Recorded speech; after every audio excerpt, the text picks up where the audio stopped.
hybride. Il manie l'idée. La persuasion, le silence. Informer, cultiver, rigoureux. Pour savoir et comprendre. Mario Dumont. Bonjour, bienvenue à Cube. Bonne fin d'après-midi. Journée marquée par plusieurs choses dans l'actualité, mais notamment une défaite devant le tribunal pour l'université McGill. McGill s'est fait dire non. Le juge Marc Saint-Pierre de la Cour supérieure qui a dit les circonstances ne justifient pas que la Cour supérieure émette une ordonnance pour forcer l'évacuation des terrains par les manifestants. Selon lui, selon le juge, il n'y a pas eu d'incident violent, sérieux, qui a été répertorié. Parce qu'il faut toujours se souvenir qu'en matière d'injonction, le juge a dit, là, écoutez, une analyse plus approfondie est souhaitable. Il y a des questions complexes là, sur la notion de droit d'utilisation du terrain versus la liberté d'expression. Mais une injonction, c'est pas un jugement sur le fond.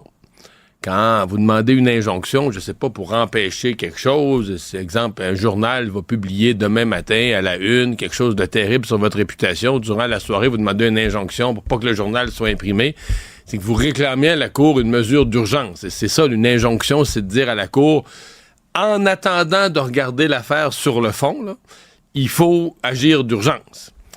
Et non, l'urgence, selon le tribunal, l'urgence n'a pas été démontrée par l'université McGill, donc l'urgence là, d'intervenir tout de suite pour faire démanteler le campement. Donc, qu'est-ce que ça veut dire pour la suite des choses? En tout cas, pour les médias, ça veut dire que les gens du campement ont une victoire, vont rester là, vont rester installés. L'université continue de dire là, qu'il y a des... Même si le juge a dit qu'il n'y a pas eu d'incident sérieux ou violent qui a été répertorié, l'université continue à dire qu'ils ont de l'inquiétude, il y a des enjeux de sécurité publique, il y a des enjeux qui, selon eux, là, vont se compliquer dans les semaines à venir. Mais voilà, donc ça va être à voir. Remarquez, j'ai vu que le ministre de la Sécurité publique, François Bonnardel, maintenait sa position, sa préférence, là, son appui à l'université McGill, que ce campement devrait être démantelé. Maintenant, si vous regardez l'attitude de la mairesse de Montréal et de la police de Montréal, remarquez qu'ils travaillent pour la mairesse, jusqu'à maintenant, on n'a pas été très proactif et avec un jugement défavorable là, à l'université McGill, attendez-vous pas à avoir grand mouvement dans les journées à venir. On va voir aussi ce que ça va donner. Là, les deux autres à l'UQAM, à l'université de Sherbrooke, ça n'a pas vraiment pris d'ampleur au cours des dernières heures. Il ne semble pas y avoir d'autres campements. Donc, est-ce que ce mouvement va se poursuivre? Est-ce que le jugement d'aujourd'hui va encourager la multiplication des campements partout? C'est ce qui sera surveillé. Mario Dumont, le seul atlas dont vous avez besoin. C'est un débat chaud d'actualité, celui sur notre système de santé. Et ce matin, il y a eu conférence de presse du Parti conservateur du Québec. Éric Duhaime, avec le porte-parole en matière de santé de son parti. Le Parti conservateur rappelait sa position sur le système de santé, sur la place du privé, mais surtout déposait une étude comparative sur des modèles de santé ailleurs dans le monde qui, selon le Parti conservateur, vient contredire les prétentions ou la vision là, du gouvernement du Québec. Karim El Ayoumi, le docteur Karim El Ayoumi, est le porte-parole du Parti conservateur du Québec en matière de santé. Bonjour. Bonjour, M. Dumont. Bon, essayez de nous résumer, on va décortiquer ensuite dans le détail, mais essayez de nous résumer en quelques grands messages les conclusions de ce que vous avez présenté ce matin. Oui, exactement. Mentionner que c'est deux chercheurs indépendants. Nous, ça fait à peu près 2 ans qu'on regarde au Parti conservateur du Québec, que moi et mon groupe sur le comité santé, on étudie des modèles internationaux et on voulait valider avec des chercheurs indépendants est-ce qu'on était sur la bonne track ou non, entre guillemets. Et pourquoi on a décidé de prendre des modèles européens, on aurait pu prendre aussi des modèles d'Asie développée qui peuvent être assez intéressants, c'est que les critères de base étaient ceux-ci. Il faut que la couverture soit universelle, c'est-à-dire que tout le monde soit assuré, premier point. Et il faut que les facteurs d'accessibilité, c'est-à-dire les facteurs de performance en termes accessibilité au réseau, c'est-à-dire voir un spécialiste, chirurgie élective, temps d'attente aux urgences, soient supérieurs aux nôtres ici. parce que sinon l'exercice aurait été futile, on s'entend. Et on savait qu'il y avait des modèles en Europe qui étaient particulièrement intéressants et qui répondaient à ces critères. On a choisi donc si on se résume, vous êtes parti de 2 critères. Des systèmes qui donnent une accessibilité à tous puis qui performent mieux que nous en termes d'accessibilité. C'était ça qui était votre critère de départ. Exactement, parce que la qualité des soins au Québec et au Canada, quand même, on est vraiment pays du G20, même pays du G7. La qualité, elle est bonne, c'est l'accessibilité qui est le problème. Maintenant, regardons par rapport à nos pairs. Et quels sont les dénominateurs communs de ces modèles de santé pour nous aiguiller vers des recommandations au gouvernement et, ultimement, si on prenait le pouvoir, qu'est-ce que nous, on voudrait faire? Et ce qu'on s'est rendu compte, c'est que, grosso modo, ce qu'on se rend compte, c'est que nous, on paie si on compare par exemple par rapport à la Suisse, par rapport aux Pays-Bas et par rapport à l'Allemagne, on paie presque 1 000 $ par habitant par année de plus, OK? Et on a des facteurs d'accessibilité qui sont beaucoup moins importants. On est dans des facteurs de grandeur là, assez significatifs. À partir de ce moment-là, quels sont les dénominateurs communs? Numéro 1, il y a un partenariat privé-public qui est beaucoup plus important qu'au Québec, c'est-à-dire l'État est souvent le payeur, mais pas en totalité, mais souvent l'État est majoritairement le payeur, mais les fournisseurs de soins viennent en l'occurrence pour les interventions de mineurs à modérés, c'est beaucoup le réseau privé. Donc il y a un partenariat privé-public qui est plus important. Également, il y a un nombre d'effectifs qui est plus important, ça il faut le mentionner, nombre d'effectifs infirmiers et nombre d'effectifs médicaux, donc les médecins. Il y a une libéralisation plus grande du réseau privé, c'est-à-dire il n'y a pas de critères comme au Québec d'observation de maximum 24 heures dans les centres médicaux, ce qu'on appelle les centres médicaux spécialisés, ou du nombre de lits d'hospitalisation maximale. Il y a la possibilité d'accéder pour la population via leur employeur à ce qu'on appelle une assurance duplicative, donc une assurance qui pourrait, comme ça avait été déterminé dans le jugement Shaoli en 2005, d'avoir accès à une assurance privée via l'employeur si les gens le désirent.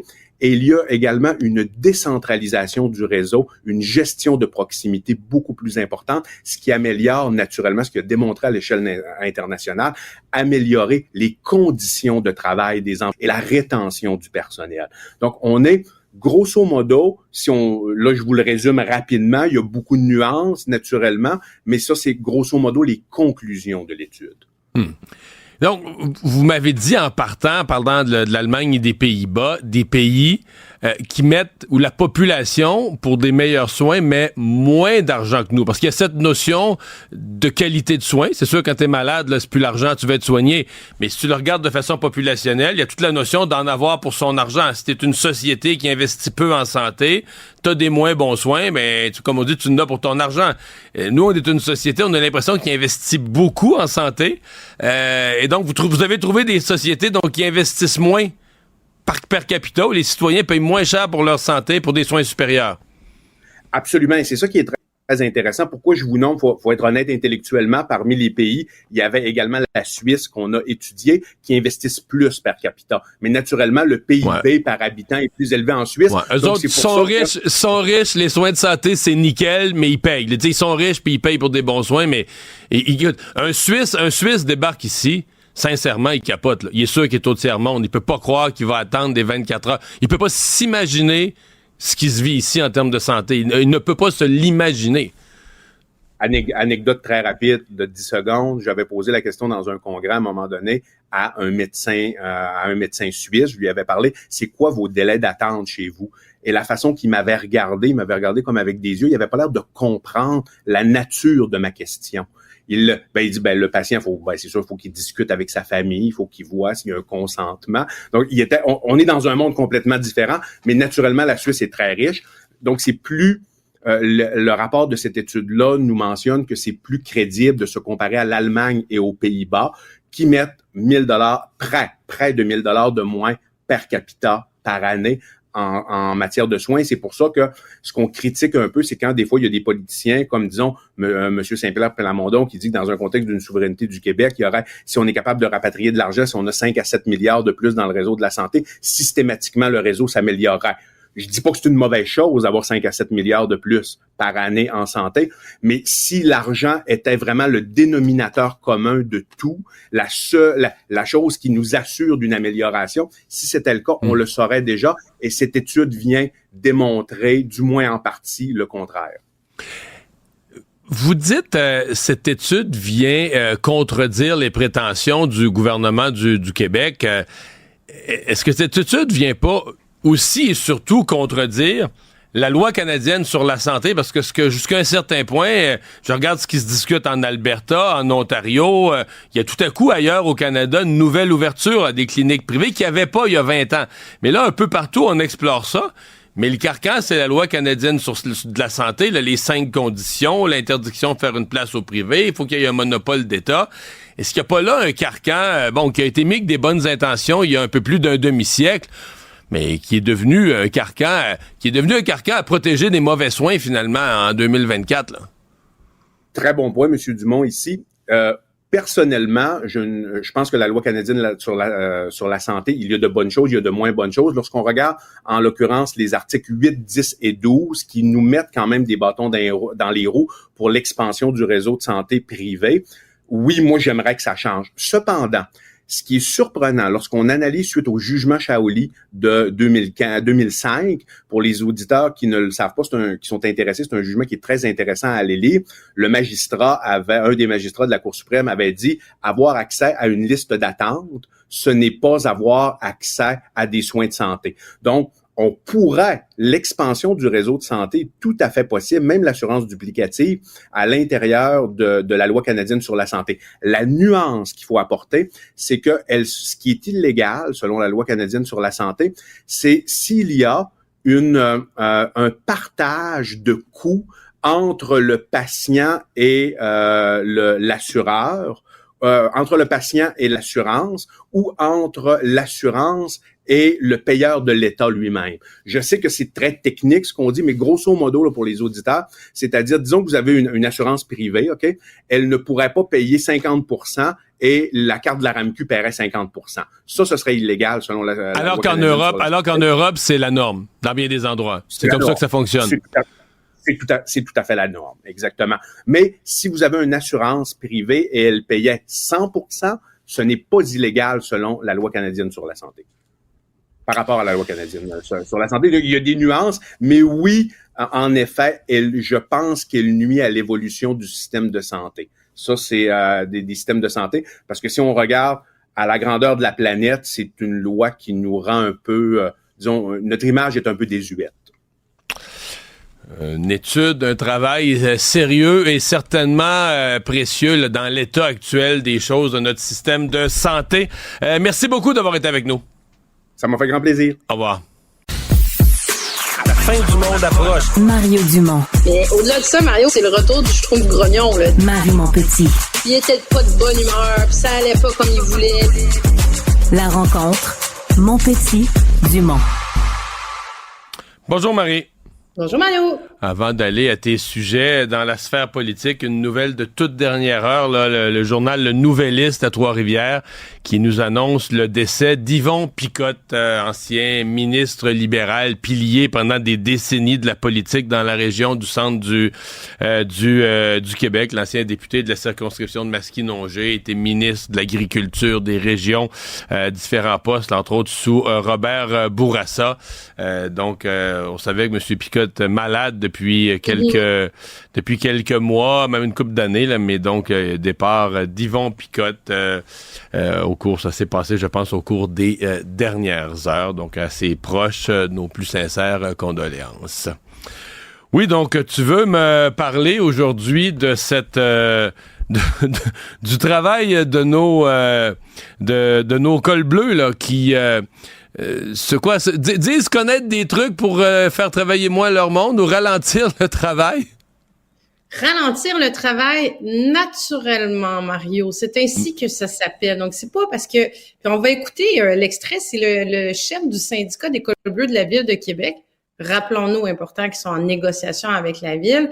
Donc, Luc Boissonneau qui a expliqué à ses membres, tu sais, il leur a dit, ben écoutez, vous savez, c'est pas légal au Québec, ralentir, mais il y a des façons de ralentir le travail naturellement. On a un extrait, Mario, qu'on va écouter.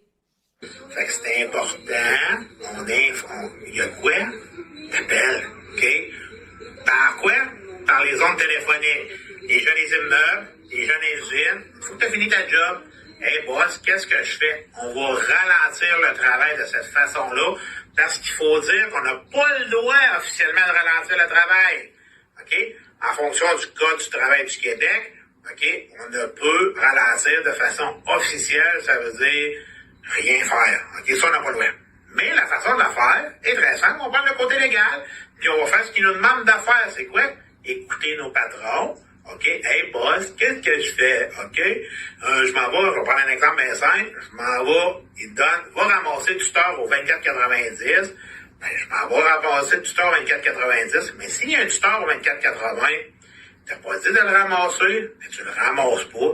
Ils te retourneront le ramasser. Et là, Marie, c'est le contribuable qui écoute ça, là.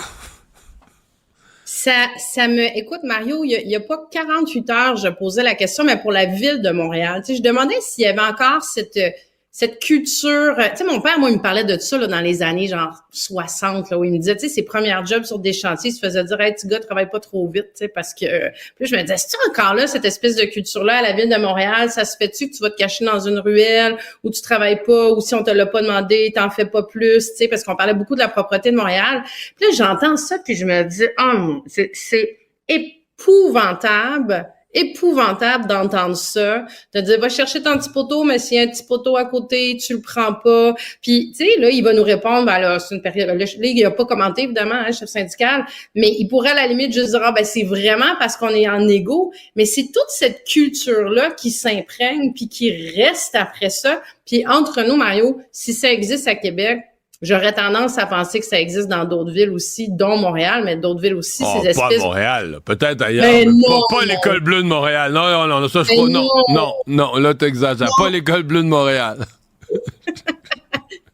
Mais tu sais, on se demande tout le temps la quantité mais faut que je t'en compte une. Faut que je t'en compte une. Ouais. J'étais tout nouveau député, peut-être ma première, deuxième année. Et il y avait eu, on pourrait retrouver l'année, il y avait menace de grève. Là, ça brassait vraiment entre l'école bleue. C'était Pierre Bourque qui était maire de Montréal à l'époque, et Guy Chevrette, ministre des Affaires municipales. Et Guy Chevrette, pour éviter la grève, Guy Chevrette avait menacé d'une loi spéciale, l'avait pas imposée, mais avait fait une journée, une espèce de séance de commission parlementaire avec 4-5 groupes, la ville, le syndicat d'école bleue, pour dire, venez nous dire s'il faut une loi spéciale, s'il en faut pas, mais c'était une façon de mettre de la pression sur tout le monde, là, tu sais. Et le président d'École bleue à l'époque avait dit, parce qu'il y avait un rapport de la ville qui disait que l'École bleue avait un taux de productivité de 30%. Et le président d'École bleue, plutôt d'être mis sur la défensive par ça, de dire, écoute, là, on se fait dire qu'on se traîne les pieds, on se fait accuser d'avoir une productivité de 30%. Il prenait ça par l'offensive. Vous avez vu, là, la productivité était évaluée à 30%. Si vous nous imposez une loi spéciale, là, ça va être pire. Ça va être en bas. Ça va être pire! Mais là, il a pas dit ça à cachette, là. Il était dans le Salon Rouge, à l'Assemblée nationale, dans le gros fauteuil. C'est lui qui avait la parole, le micro ouvert. Puis il menaçait Pierre Bourque, puis Guy Chevrette, le ministre des Affaires municipales, que s'il il aurait posé une loi spéciale, la productivité allait baisser en bas de 30%. Tu dis, OK, ça va bien. C'est surréaliste, donc c'est très assumé finalement, c'est ça que tu me dis, à 30%, ils disent on peut faire pire, on a de la marge, hein, on peut faire ralentir le travail naturellement. Mais tu sais, moi je me dis, ça se peut pas Mario, que quelqu'un qui soit filmé comme ça publiquement, ça se retrouve sur les médias sociaux, il n'y a pas de conséquences en plus de ça. Il n'y a pas de conséquences, ce gars-là il donne ça comme mot d'ordre, comme chef syndical à ses troupes. Est-ce que le devoir de la ville, ça devrait pas être de mettre immédiatement en lock-out? Parce que le droit de lock-out de l'employeur, il sert à ça. Si quelqu'un te dit qu'il va ralentir la productivité, nuire à l'employeur volontairement, comme moyen de pression malhonnête, il te fait... Mais là, lui, il dit qu'il va le faire, mais il demande quasiment à son employeur. Il vient d'annoncer une grève du zèle, là. C'est pas, je veux dire, il disait que selon le Code du travail, il n'a pas le droit de le ralentir volontairement. Il n'y a pas plus le droit de le ralentir de cette façon-là non plus, là. C'est de dire, on va faire le strict minimum, on va engorger ça. Je vais appeler mon patron chaque fois que j'ai fini une tâche pour lui dire qu'est-ce que je fais. Oui, la Ville de Québec pourrait le faire. Ça va être intéressant de voir comment Bruno Marchand va réagir à ça. Mais en tout cas, il y a ça, c'est un vidéo qui est puissant, très, très, très puissant, surtout dans une ville comme celle de Ville de Québec, pour que les contribuables réagissent aussi, puis soient derrière le maire de Québec, la Ville de Québec, s'ils décident de dire, là, on a assez niaisé, assez, c'est assez. On a passé la semaine à se demander, le mois, on se demande tout le temps, on a-tu assez pour notre argent? On a-tu assez pour notre argent, Mario? On regarde les salaires des cadres, des contribuables, les taxes qui augmentent, les taxes à Ville de Québec, les taxes à Ville de Montréal, toutes les taxes qui ont. Puis tu sais, t'entends une affaire de même, puis tu dis, hey, c'est des gens qui sont payés avec l'argent des contribuables. Tu sais, puis ils nuisent, tu sais, au-delà du discours, là, c'est comme tu vis dans ta ville à Québec, comme col bleu, là. Je veux dire, tu te nuis à toi-même, tu nuis à tes voisins, ça me sidère, Mario, ça me scie les jambes. C'est toute la notion, tu sais, de fierté de son travail, là, tu sais, la notion de fierté de ce que tu accomplis, ce que tu laisses derrière toi, c'est quand tout. Hey, hop, il nous reste moins de temps, là. Parlons de Québec solidaire. Tu veux me parler des enjeux, venant du sondage qui vient de sortir, pas très favorable, mais tous les enjeux là, autour du virage que Gabriel Nadeau-Dubois essaie de faire prendre au parti. Ben, deux éléments, tu sais, rapidement, comme on n'a pas beaucoup de temps. Au niveau de Québec solidaire, dans le sondage, là, c'est une chute phénoménale. Il va falloir voir, tu sais, si elle demeure suite à, dans le prochain sondage, déjà, tu sais, ou si c'est vraiment comme dans la marge d'erreur. Mais, tu sais, ce que ça démontre, c'est que là, le côté, là, lavage de linge sale, le monde aime pas ça, les gens décrochent. Tu sais, t'as l'impression qu'ils ont retourné un petit peu au banc des punitions en disant, regardez les amis, là, allez régler vos affaires dans votre conseil national, puis quand vous serez revenus, puis vous saurez où vous vous en allez, parce que là, en ce moment, on sait même pas où vous vous en allez. Il y a une gang qui va aller à gauche, l'autre gang qui va aller à droite. Vous vous tapez dessus, ben vous nous rappellerez à ce moment-là. Puis tu sais, il y a un petit bassin versant, moi, que je vois beaucoup, parce qu'il y a le PLQ qui a remonté un peu aussi. Moi, j'ai entendu beaucoup depuis 2 ans des libéraux qui ont quitté vers Québec solidaire. À la dernière élection, là, des gens qui ont dit, moi, le Parti libéral du Québec, avec toutes les chicanes qu'il y a eu justement à l'interne, tout le monde qui ont dit, je vais vers Québec solidaire, des gens plus de gauche, peut-être plus nationalistes de la frange libérale. Mais là, finalement, qui regardent à Québec solidaire où il y a pas plus de vision, il y a des chicanes internes aussi, où là, ils se disent, bon, là, finalement, je redeviens orphelin politique, ou je redonne une chance à mon ancien parti. Mais tu sais, il va falloir voir si ça se cristallise dans le temps. Puis l'autre élément rapidement que je trouvais intéressant, c'est toute la chute, ben pas la chute, mais la descente du PQ. Ben la chute, là, c'est quand même, tu sais, moins 11 points pour le PQ dans la région de Québec et plus 9 points pour la CAQ, ce qui est très important. Donc là, on se demandait, est-ce que c'est un peu le mystère Québec? J'ai fait quelques appels aujourd'hui. Et mes échos, en tout cas, l'interprétation qu'en font certains caquistes, c'est vraiment l'aspect, la question référendaire. Là. Plus le PQ parle d'indépendance, un référendum, plus les gens qui avaient voté très massivement en 2018, en 2022 pour la CAQ, mais qui ont été déçus avec l'abandon du troisième lien, qui étaient partis vers le PQ, puis qui voyaient un peu le chant des sirènes avec Paul Saint-Pierre-Plamondon, sont en train de revenir vers la CAQ parce qu'ils ont pas envie de ça. Et ça, c'est encore plus vrai dans la grande région de Québec, tu sais, qui est encore plus à droite, qui veut pas de référendum, donc la Beauce, dans tous ces endroits-là. Donc, tu sais, il faudrait pas être surpris qu'au cours des prochaines semaines, François Legault amène encore plus. Là, ils vont revenir à l'Assemblée nationale la semaine prochaine. Là. Je serais pas surprise qu'ils, dans la période de questions, amènent systématiquement Paul Saint-Pierre Plamondon à parler de questions référendaires. Quand est-ce que tu vas le faire? Dans un premier mandat pour justement, lui, continuer à remonter dans la région de Québec où les électeurs semblent peut-être prêts à les pardonner et à donner une deuxième chance à la CAQ. Marie, merci beaucoup. À demain. À demain, Mario. Rationnel et cartésien, il peut résoudre n'importe quelle énigme, les yeux fermés. Alors, ça a été vraiment une énorme nouvelle au cours des dernières heures. Génique Dalcourt avait été assassiné il y a presque 10 ans, l'automne 2014. C'est dégueulasse, là, frappé, vraiment battu à coups de, on avait dit, un objet contondant, une barre de fer, laissé pour morte là, dans une piste cyclable, un sentier à Longueuil. Bon, on avait interrogé un individu dans les jours qui ont suivi. On pensait qu'on avait un suspect. Finalement, il n'y a jamais eu d'arrestation. Et ça a traîné. Il y avait eu un peu de questionnement aussi sur l'enquête de la police de Longueuil. La police de Longueuil qui s'est aujourd'hui déterminée à trouver un coupable. Et ça s'est fait hier soir. Donc, arrestation hier soir. On nous parle de méthodes scientifiques nouvelles. On doit comprendre que le DPCP, là, celui qui décide de porter des accusations ou pas, ben, le DPCP, son critère, il porte des accusations quand il est convaincu là, qu'il y a matière à obtenir une condamnation, qu'il y a ce qu'il faut entre les mains pour obtenir une condamnation. Donc, il y a eu des nouvelles preuves, des nouvelles pistes, des nouveaux éléments majeurs au dossier pour faire basculer la décision 10 ans plus tard. Yannick Parent, ex-policier, inspecteur-chef au bureau des enquêtes criminelles, était policier à cette époque. Monsieur Parent, bonjour. Salut Mario. Faut bien dire, vous étiez pas à Longueuil, là. Vous étiez ailleurs, mais policier à ce moment-là. Donc, ça. Parlons de ça tout de suite. L'enquête de la police de Longueuil avait fait jaser un petit peu, là, dans les milieux policiers. Absolument. Je me souviens très bien. Ça avait fait, en fait, beaucoup de vagues, là, même de la part de la famille de Yannick, qui avait eu des manifestations, entre autres, de la part de son père. On questionnait une scène de crime, premièrement, Mario, qui avait été, en quelque sorte, là, il y avait une allégation que ça avait été un peu contaminé, là. Donc, la scène avait été levée rapidement par les policiers à cette époque-là, jugée rapide. Donc, 48 heures après les événements, les policiers quittaient. Et après ça, les gens se sont recueillis sur place, on se souvient.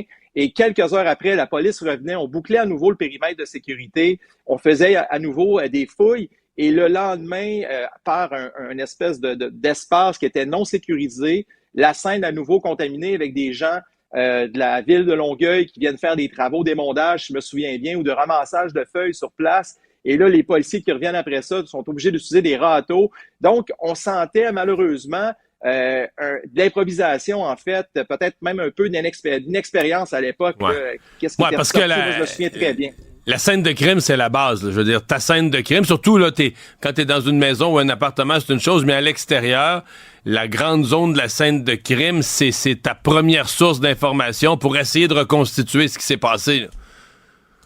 Écoute, Mario, c'est exactement ça. C'est vraiment c'est le nerf de la guerre, en fait. C'est de là que tout va partir et les éléments des premières heures, donc les premiers 24 heures, entre autres, les premiers 48 heures, 72 heures, les jours qui vont suivre un événement comme celui-là sont cruciaux parce que on va rechercher plusieurs éléments, donc éléments de preuve, témoins également, et on va élargir graduellement aussi un périmètre. On va aussi, dans certains endroits, dire, on va, selon les éléments d'enquête qui vont être recueillis, on va pouvoir orienter les recherches différemment.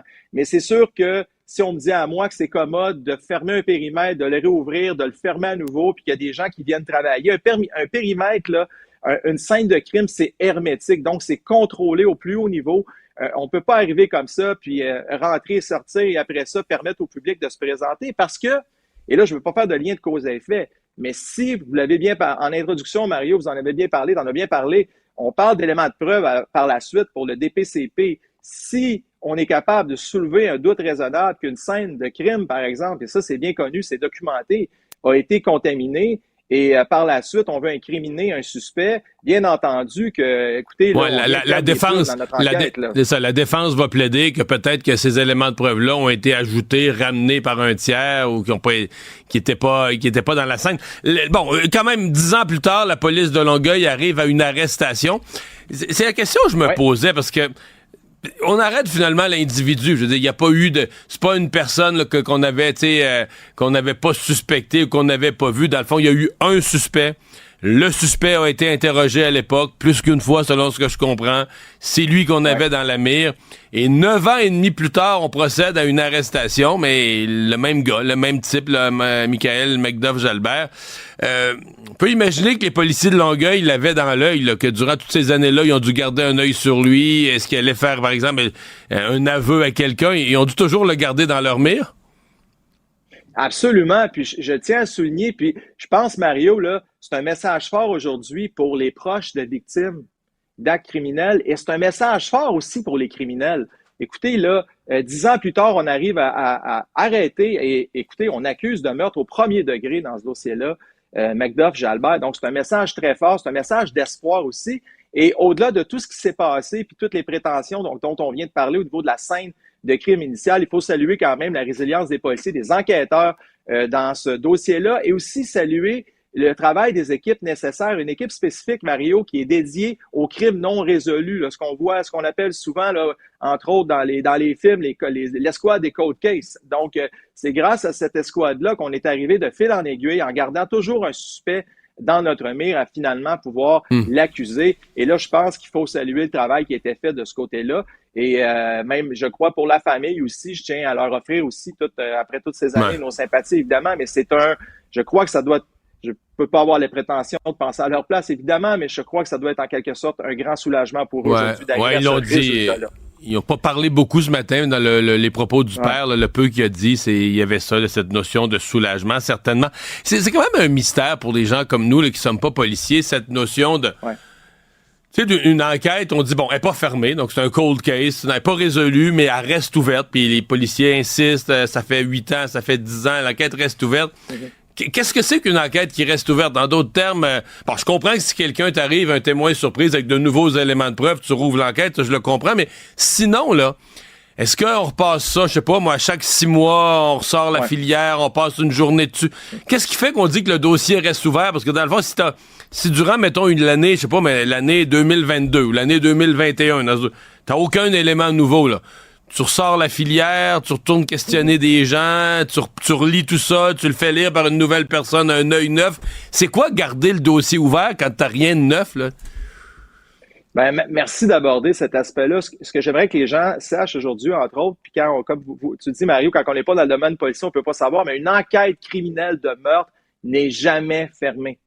Tant qu'il n'y a pas d'éléments qui viennent de façon probante terminer cette enquête-là. Donc, effectivement, de façon périodique, il y a différentes escouades, sections dans les corps de police qui vont, selon un certain délai, des fois ça peut être annuel, des fois ça peut être aux 3 ans, mais généralement annuellement, vont faire un survol d'un dossier, vont faire aussi un suivi avec la famille, leur dire, puis ne serait-ce que de leur dire, en fait, qu'on n'a pas d'informations nouvelles, mais qu'on est toujours là, qu'on lâche pas, qu'on va continuer, puis ce message-là de la police auprès des familles endeuillées, familles qui ont vécu des événements aussi terribles, puis ce drame-là qui avait marqué, je me souviens, moi, en 2014, ça avait été, même quand tu étais policier, ce drame-là a marqué toute la collectivité, mais aussi parce que c'était très violent, là. C'était un meurtre gratuit à coups de barre de fer, la fille est laissée pour morte là, dans un sentier, c'était dégueulasse, là.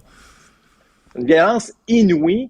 En plus, ça a soulevé beaucoup de crainte, de peur au niveau de la population, parce que c'était quelqu'un qui était pas relié à quoi que ce soit, donc il n'y avait pas de motif là, pour un crime aussi odieux et horrible que celui-là. Donc, pour revenir à ce qu'on disait, Mario, il y a une escouade de façon périodique. Les gens vont réouvrir ces dossiers-là, vont réinterroger dans certains cas. Et je peux vous dire aussi que même 5 ans, 10 ans, 15 ans, on a vu des cas, Mario, 25 ans plus tard, avoir une nouvelle information. Et là, je tiens à souligner, je viens du milieu policier. Les policiers nous parlent d'une preuve technique, une preuve technologique. Donc, est-ce qu'on peut parler éventuellement à nouveau d'une preuve d'ADN? La technologie, autant dans le domaine policier que dans d'autres domaines, a évolué énormément depuis 2014. Est-ce qu'on va parler aussi, est-ce que en parallèle à ça, on a réussi à aller recueillir peut-être un élément, une version nouvelle qui vient corroborer une preuve technique qui nous permet aujourd'hui, au niveau du directeur des poursuites criminelles et pénales, d'accuser McDuff, Jalbert, à ce moment-là, il y a certainement des éléments comme ça. Et ça va être à suivre. Ça va être très intéressant. Ouais, on risque d'en savoir des bouts là, lors du procès. Yannick Parent, merci beaucoup. Absolument. Au revoir. Je vous en prie, Mario. Au revoir.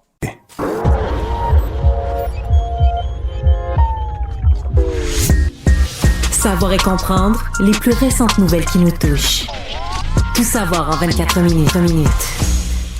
Bienvenue à Tout savoir en 24 minutes. Bonjour Mario. Bonjour. Ouais, on poursuit cette discussion sur cette affaire-là, le meurtre de Jannick Dalcourt qui revient dans l'actualité après 10 ans. Le suspect qui avait été là, tout d'abord là, suspecté, on le dit bien, il y a 10 ans de ça. La police disait avoir une seule personne qu'on l'avait questionné, longuement interrogé, plus qu'une fois si je me trompe pas. Et qui revient finalement aujourd'hui pour être formellement accusé. En fait, ma compréhension, c'est qu'il n'y a jamais vraiment eu d'autres accusés, d'autres personnes suspectées. Probablement qu'on a interrogé un paquet de gens témoins là, de loin, mais ça a toujours été lui qui a été dans la mire. Puis finalement, c'est lui qui a été accusé qui a été arrêté hier soir. Oui, c'est ce qui laisse penser aussi qu'il y aurait peut-être eu plus tôt des des problèmes de procédure, là, parce que 2 fois, on a amené le dossier au DPCP. Là, je rappelle les faits. Tout ça survient le 21 octobre 2014. La jeune femme, Jannick Dalcourt, 23 ans, revient chez elle du travail en vélo sur une piste cyclable, se fait sauvagement battre à coups de barre de fer, un meurtre crapuleux qui semble complètement gratuit, qui a vraiment ébranlé là, un peu partout les gens au Québec.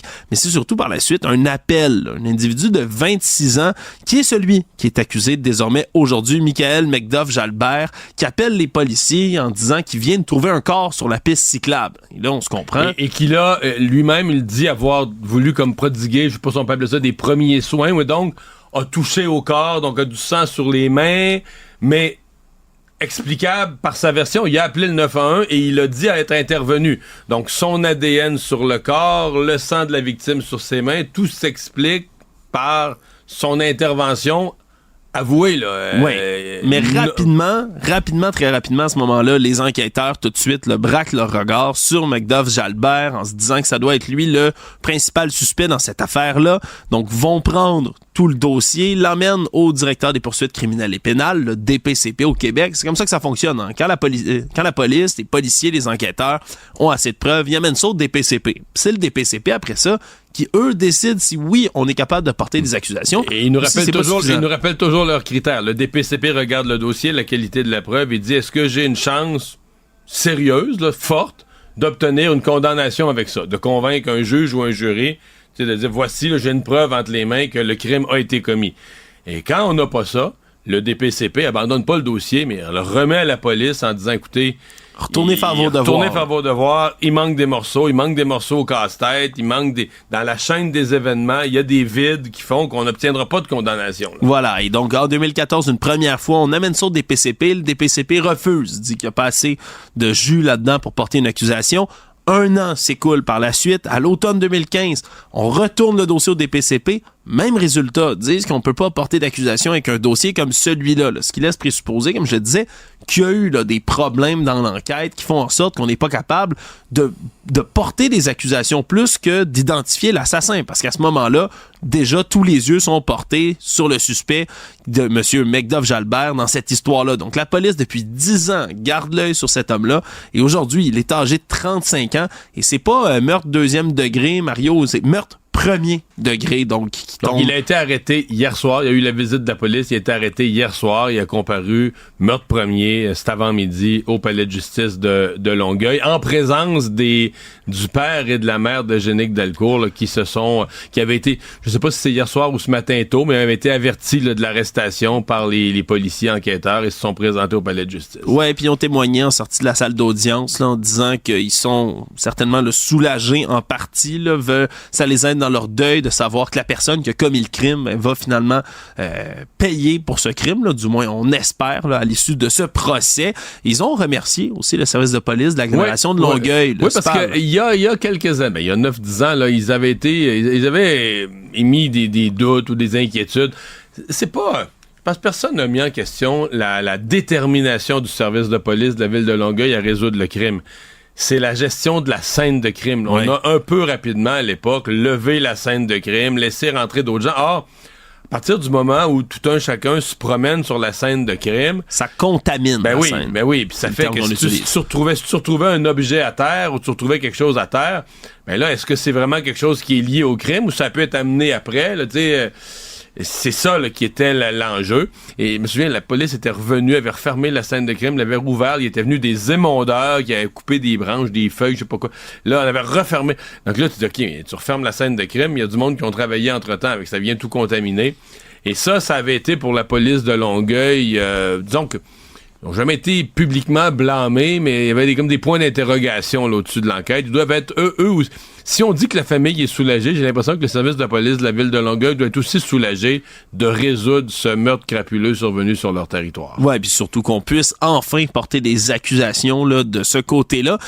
J'ai hâte au reste du procès, Mario. Oui, mais là, on va savoir la preuve. On va savoir, parce que là, on nous parle de mécanismes scientifiques, de mécanismes d'enquête, là, caractère scientifique qui ont permis, est-ce que c'est des nouvelles analyses d'ADN plus poussées? On risque d'en savoir davantage là, au moment de la divulgation de la preuve au procès. Tout savoir en 24 minutes.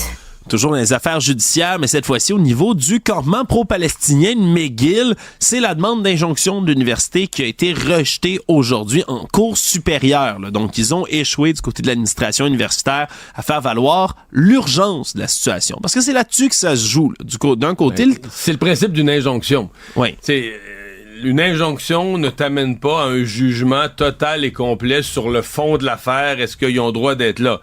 L'injonction, c'est que tu demandes à la Cour d'agir en toute urgence pour faire cesser une situation là, que tu juges là, qui est inacceptable, donc qui doit d'urgence être résolue.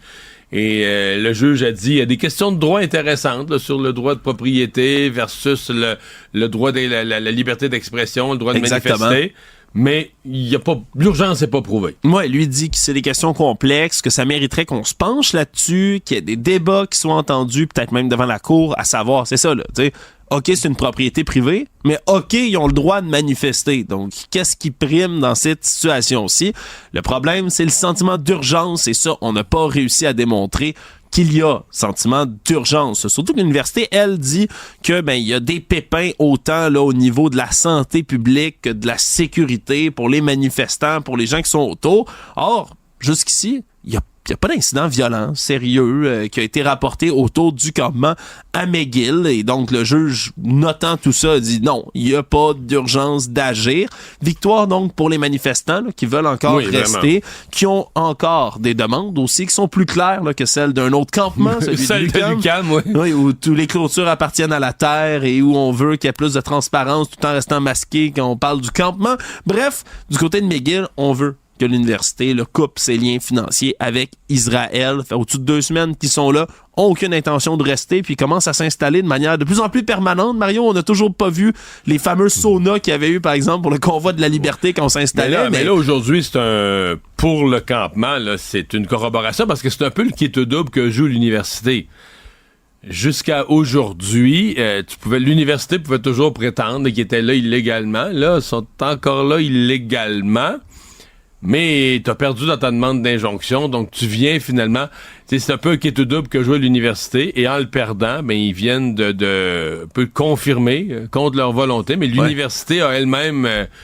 via le tribunal, confirmer le droit des manifestants d'être là. Oui, puis du côté du juge, c'est un peu ironique quand même là, pour l'université peut-être, parce qu'il expliquait que ce qui aurait pu, là, le seul événement qui aurait pu justifier une intervention urgente, c'est la collation des grades. Ça a lieu à la fin du mois. Le problème, c'est que McGill a déjà dit qu'ils avaient une voie alternative, un autre endroit, qu'ils allaient le faire ailleurs. Donc, s'il n'avait pas dit ça, il y aurait eu un cas devant la cour pour être capable de bouger les manifestants de là. Donc, douce ironie peut-être, mais pour les gens du campement, une belle victoire aujourd'hui. Tout savoir en 24 minutes. Triste nouvelle dans le monde politique qui est tombé là, il y a quelques instants. L'homme politique de Louisville, Yvon Picotte, 83 ans, est décédé aujourd'hui. Un homme politique que tu as connu, Mario? Que j'ai très, très bien connu, Yvon Picotte, qui était vraiment, d'abord en politique en Mauricie, un monument, qui a été le ministre régional sous Robert Bourassa. Lui avait été élu quand même assez jeune. Il est arrivé en politique assez jeune, dans les années 70. A connu l'époque, d'abord, lui, l'époque de l'opposition, là, toutes les années de René Lévesque, quand le Parti libéral est reparti de loin. Et là, après ça, avait participé au retour de Robert Bourassa. Ouais. A fait le référendum pour le non, le référendum de 80 dans le camp du non. Et avait été, je fais la petite histoire, avait été un de ceux qui avait été là en rupture. Tu sais, Claude Ryan était chef du Parti libéral, chef du camp du non là, du Parti libéral à l'époque, et avait pas été perçu par tous comme un très bon chef pour le PLQ. Yvon Picotte là était un de ceux qui avait souhaité le retour, le départ de Claude Ryan, le retour de Robert Bourassa. Et donc, je dis ça, c'est l'introduction à dire que quand Robert Bourassa est revenu en 1985, là, Yvon Picotte est devenu... Je m'étais un intellectuel, c'était un politicien de terrain, assez drôle, apprécié des citoyens, une grosse voix, appuyé des citoyens, mais il était devenu une des personnalités de confiance autour de Robert Bourassa, a été ministre de l'Agriculture, a été ministre des Régions. Ouais, c'est beaucoup, je regardais la liste des ministères là, qu'il a occupé, puis c'est quand même quelque chose, là, il a été whip adjoint quand il était dans l'opposition officielle, mais après ça, c'est ministre du loisir, de la chasse, de la pêche, il a été délégué aux pêcheries après ça, aux affaires municipales, agriculture, pêcherie à nouveau, alimentation, affaires régional. Bref, il y en a coiffé des chapeaux, pas à peu près. Puis, il a fait un petit tour dans un autre parti aussi. Il a fait un petit tour à l'ADQ ensuite, effectivement, déçu du Parti libéral par la suite. Jamais été candidat, jamais été conseiller, participant à des assemblées. A été dans le parti, dans des rôles militants dans le parti, président du parti. Jamais été candidat ou député, était plus de toute façon à l'étape de sa carrière ou à l'âge, il voulait se présenter aux élections. Mais oui, a été un joueur militant à l'intérieur du parti. Il était revenu dans les dernières années aussi, ça vaut la peine de le souligner. 2020, il a fait une toute petite sortie, était revenu dans l'arène politique très rapidement pour soutenir Dominique Anglade, qui se présentait à la chefferie du Parti libéral du Québec. C'était la dernière fois qu'on l'avait vu actif de ce côté-là. À sa famille, à ses proches, nos plus sincères condoléances. Savoir et comprendre, tout savoir en 24 minutes. Dans les affaires criminelles, on a eu du nouveau là, dans la dernière heure, des arrestations qui sont survenues à la suite d'un incident cette nuit. Incident criminel, puis là on n'est pas dans le trafic de drogue, Mario, c'est quand même intéressant. On est dans les réseaux de vol de voitures à Montréal. On le sait, c'est un fléau, frappe la métropole, frappe Toronto, partout au Canada.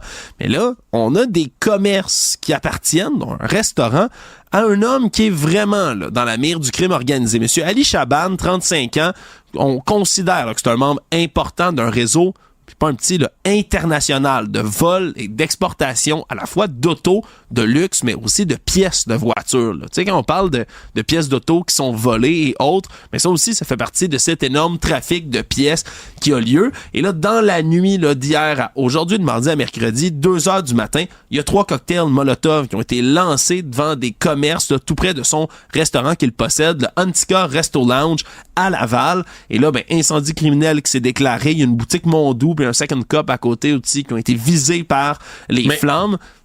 Mais c'est ça quand même. Tu sais, on est à un moment où on dit le vol de véhicules, c'est ce qui est le plus important. C'est comme si les journalistes aujourd'hui parlent de cet individu-là en racontant un peu son rôle dans le vol de véhicules. Je sais pas, les services d'enquête, les services policiers, est-ce qu'on est sur le cas du monsieur? Je suppose que oui. Bon, on suppose que oui, là. Parce qu'il semble emmener large, là. Ouais, là, il y a tout le monde sait ça, là. C'est ça. Ça fait c'est comme dans Mafia, j'imagine, dans la distribution de stupéfiants. T'sais, on sait qui ils sont, puis des fois, ça prend beaucoup de preuves là, pour être capable de les arrêter. Puis quand la police se met à dire publiquement que ces gens-là sont dans leur mire, c'est quand même pour mettre un peu de pression. Et là, il y a 2 individus qui sont arrêtés. Je connais pas l'identité pour l'instant des 2, mais encore une fois, une marque classique là, du vol de voiture, Mario. Un des 2 jeunes qui a participé au cocktail Molotov est un mineur. C'est ce qu'on sait pour l'instant. Et là, on a M. Chaban, lui, c'est pas la première fois là, qu'il est visé par des attaques. Il faut comprendre, 9 février dernier, il est dans son luxueux VUS Mercedes, est à Laval, se fait cribler son véhicule d'une 12aine de coups de feu, survit miraculeusement à l'attaque, blessure légère au bras. La semaine d'après, il y a des balles, encore une fois, de fort calibre qui transpercent la vitrine d'entrée de son restaurant Antica Resto Lounge, le même qui a été visé par les cocktails Molotov. Il y avait un jeune homme de 27 ans qui avait été arrêté autour de tout ça. Donc, tu sais, quand on dit OK, le vol d'auto, pas un crime nécessairement violent, finalement, on voit qu'il y a des attaques puis des attentats comme ceux-là qui se multiplient, qui sont presque identiques, on va le dire, à d'autres milieux criminalisés, Mario, que le vol d'auto. Donc, hâte de voir là, ce qui va se passer autour de tout ça. On devrait avoir l'identité là, des 2 hommes qui ont été arrêtés incessamment. Actualité. Sinon, c'est un classique à l'approche du 1er juillet. Puis je dis un classique, je dis ça avec beaucoup de tristesse.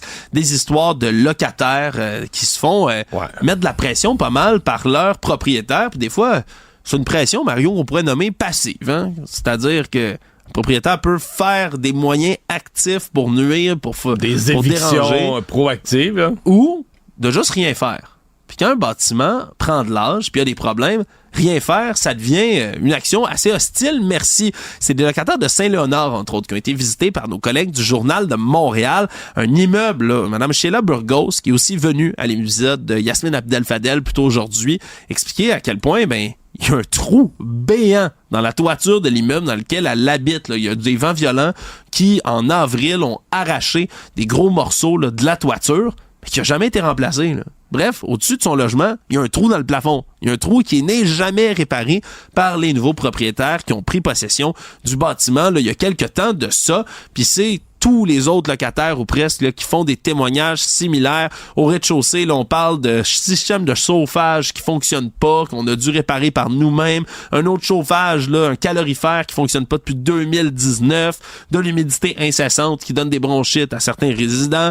Un gros trou dans un plafond de salle de bain qui est là depuis 6 mois. On se comprend. C'est des problèmes qui font juste rester. Puis en ne faisant rien, en venant pas faire le devoir là, d'être un propriétaire de bâtiment comme ça fait en sorte que les gens veulent partir. Et là, eux accusent des propriétaires qui nient absolument ça, mais de vouloir les sacrer à la porte. Parce que là, vient le dossier du loyer qui est payé.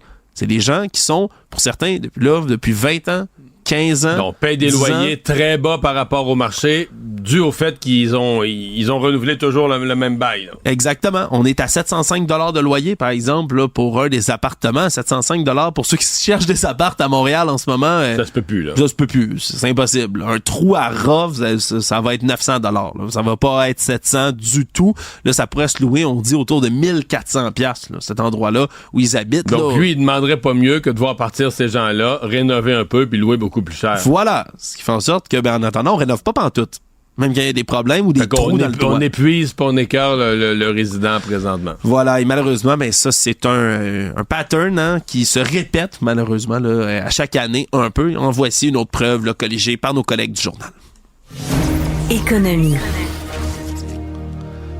C'est en grande pompe aujourd'hui à côté de l'Aquarium de Québec et avec en belle toile de fond le pont de Québec lui-même qu'on a annoncé officiellement ce qui avait été bruité plus tôt dans la semaine, c'est-à-dire que le gouvernement du Canada va reprendre le pont de Québec pour le dollar symbolique donné au CN, le Canadien national, qui possédait déjà le pont depuis 93. Après, je sais plus combien d'années de négociations entre le fédéral et le CN et le gouvernement du Québec aussi, négociations qui portaient pas sur le 1 $, là, sur le prix à payer. Ça, c'était comme la logique de l'affaire, c'est comme le CN allait redonner le pont au gouvernement. La négociation portait sur qui va payer quoi et pendant quelle période. Comme là, ils se sont entendus sur 1 milliard pour les 25 prochaines années. Le fédéral qui paye la plus grande partie, qui paye 600 millions, une partie du ministère des Transports du Québec, une partie le CN. Mais c'est vraiment cette négociation parce que il y a de l'entretien, il y a de la peinture, il y a de la solidification, de la structure, il y a toutes sortes de travaux. Là. C'est un pont centenaire. Quand on le voit de loin, le pont de Québec, ça paraît. Il y a des ouvrages qu'on... oui, c'est vieux. Celui-là, on le sait qu'il est centenaire quand on le regarde. Il est vieux puis il est rouillé. C'est particulièrement ça qui attire l'œil. D'ailleurs, une bonne partie là, du magot qui va être donné va servir justement à aller repeinturer l'entièreté du pont de Québec. Mais est-ce que tu as vu, pour les gens qui sont soucieux d'esthétique? Oui.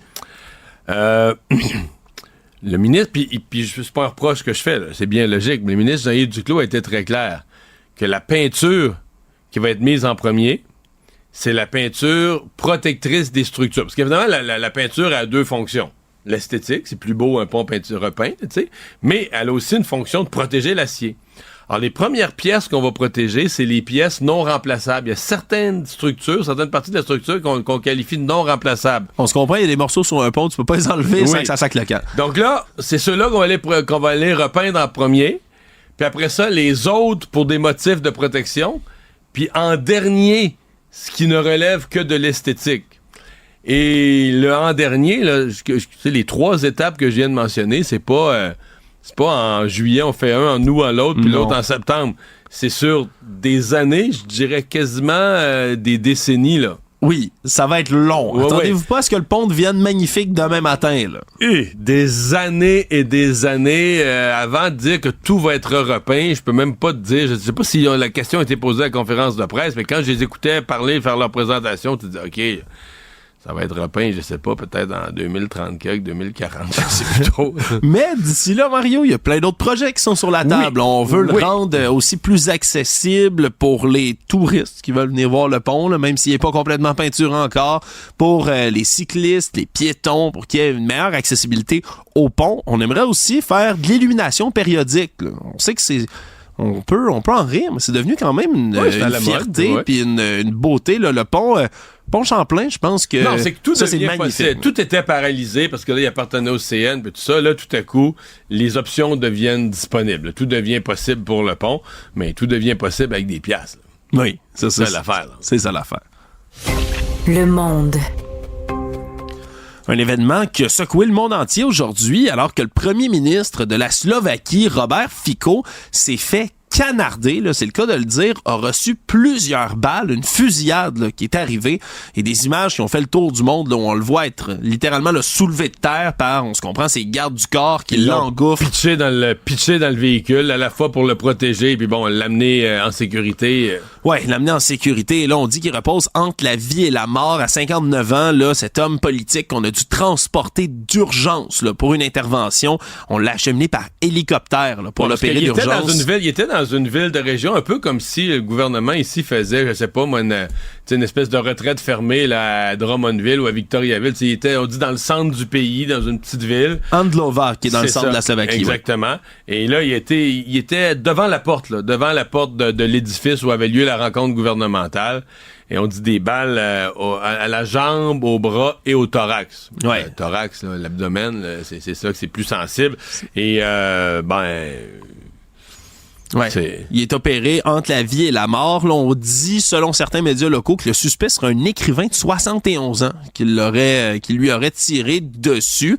Après ça, reste à voir quelle motivation là, ont amené tout ça. Là. Mais c'est un personnage, on s'entend, c'est un personnage pas reposant. Là. C'est un admirateur de Vladimir Poutine. Absolument, qui a remis en doute la souveraineté de l'Ukraine, un ancien membre du Parti communiste, qui s'est opposé aussi aux sanctions contre la Russie. Sa coalition gouvernementale a adopté des projets de loi un peu controversé sur la radio et la télévision. Il accusait les médias de manquer d'objectivité, donc l'État s'est ingéré dans les médias, ce qui fait évidemment sourciller à peu près tout le monde autour. Mais bref, qu'il soit reposant ou pas, on verra. Ouais. Ça reste quand même un attentat politique qui a été dénoncé là, massivement autour du globe aujourd'hui. Le monde. Et en France, on continue de mobiliser des effectifs de police là, partout en France, mais aussi en Europe pour essayer d'attraper Mohamed Amra, alias Lamouche, cet homme qui s'est évadé hier mardi dans vraiment une évasion digne des films, Mario, là, de gangstérisme, où on a des agents, là, 2 agents correctionnels qui ont été abattus et tués malheureusement, alors qu'on a là, vraiment un fourgon dans lequel on transporte ce multirécidiviste, criminel dangereux. Puis c'était même l'avant-dernier niveau de protection, là, on dit niveau 3, escorte renforcée autour de l'homme. Et là, le camion dans lequel il était transporté se fait frapper directement par un véhicule. Et là, il y a des hommes armés de fusils automatiques qui sortent en avant, en arrière, se mettent à cribler le véhicule de balles, tuent 2 agents. Vraiment, là, comme je dis, c'est une scène de film là, qui s'est passée. Et depuis, on a pris la poudre d'escampette. Et là, même Interpol est sur le dossier. On a mis une alerte rouge toute la journée. On parle juste dans la région de 450 gendarmes qui sont mobilisés. Puis les hélicoptères, les chiens, les véhicules, là, on a mis tout le paquet vraiment pour retrouver cet homme-là. Sauf qu'il peut être rendu relativement loin. Là. C'est comme lui avait des ressources visiblement, il y avait des gens qui travaillaient pour lui.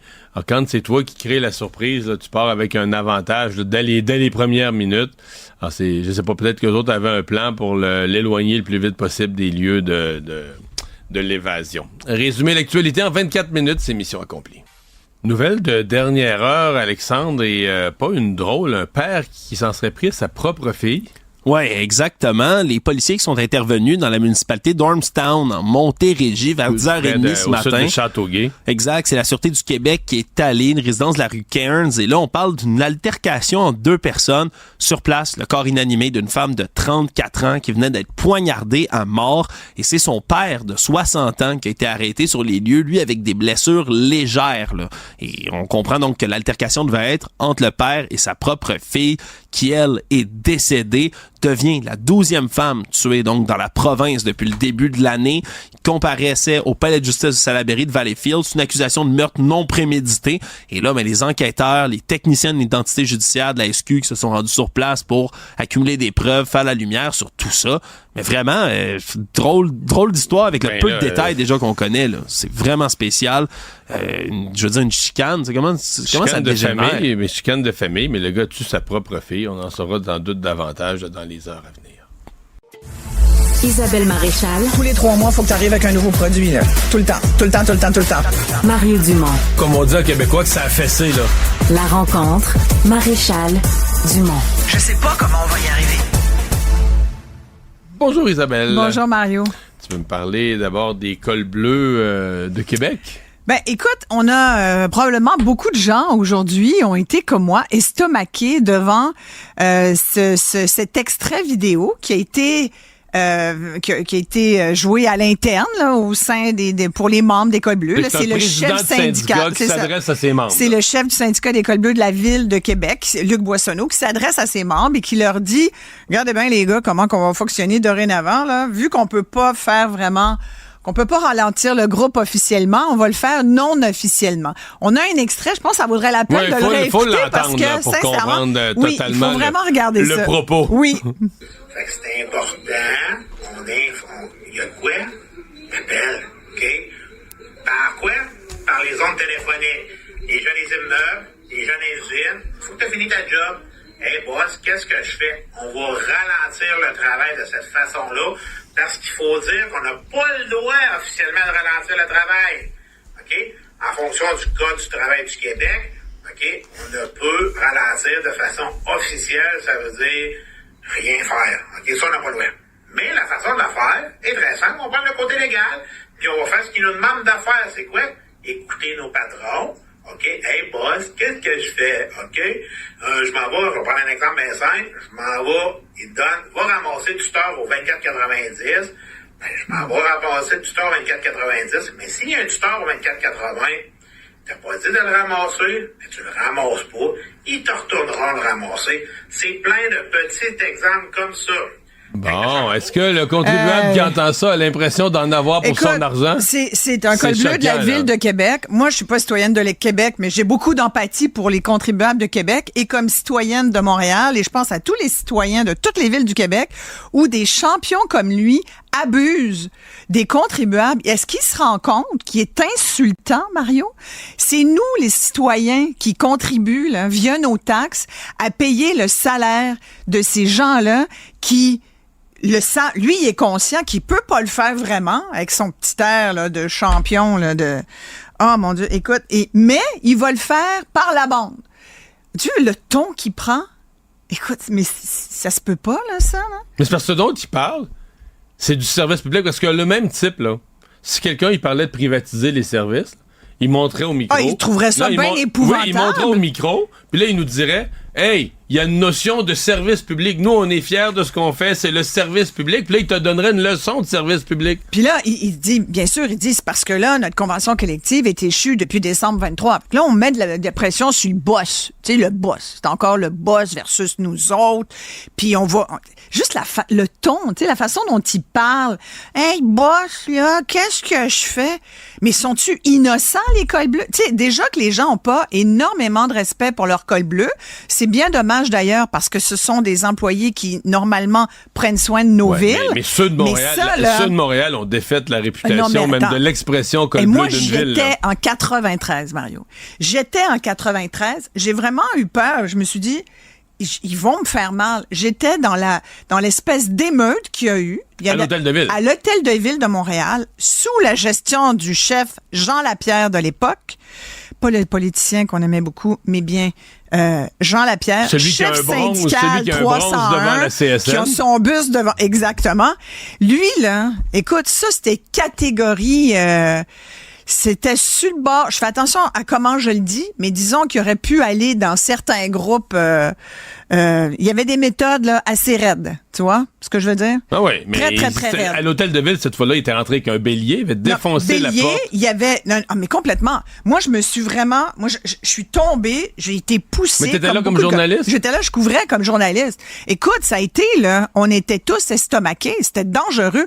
Les gars, il y avait il y avait du feu dans les yeux, puis c'était vraiment, là, c'était un mini Capitole, je te jure, c'était vraiment épouvantable, cette histoire-là. Tu sais, quand tu dis, c'est des gens, il n'y a plus rien pour les raisonner, ils ont décidé qu'ils rentraient de façon violente. Il y a eu plusieurs arrestations dans Jean Lapierre.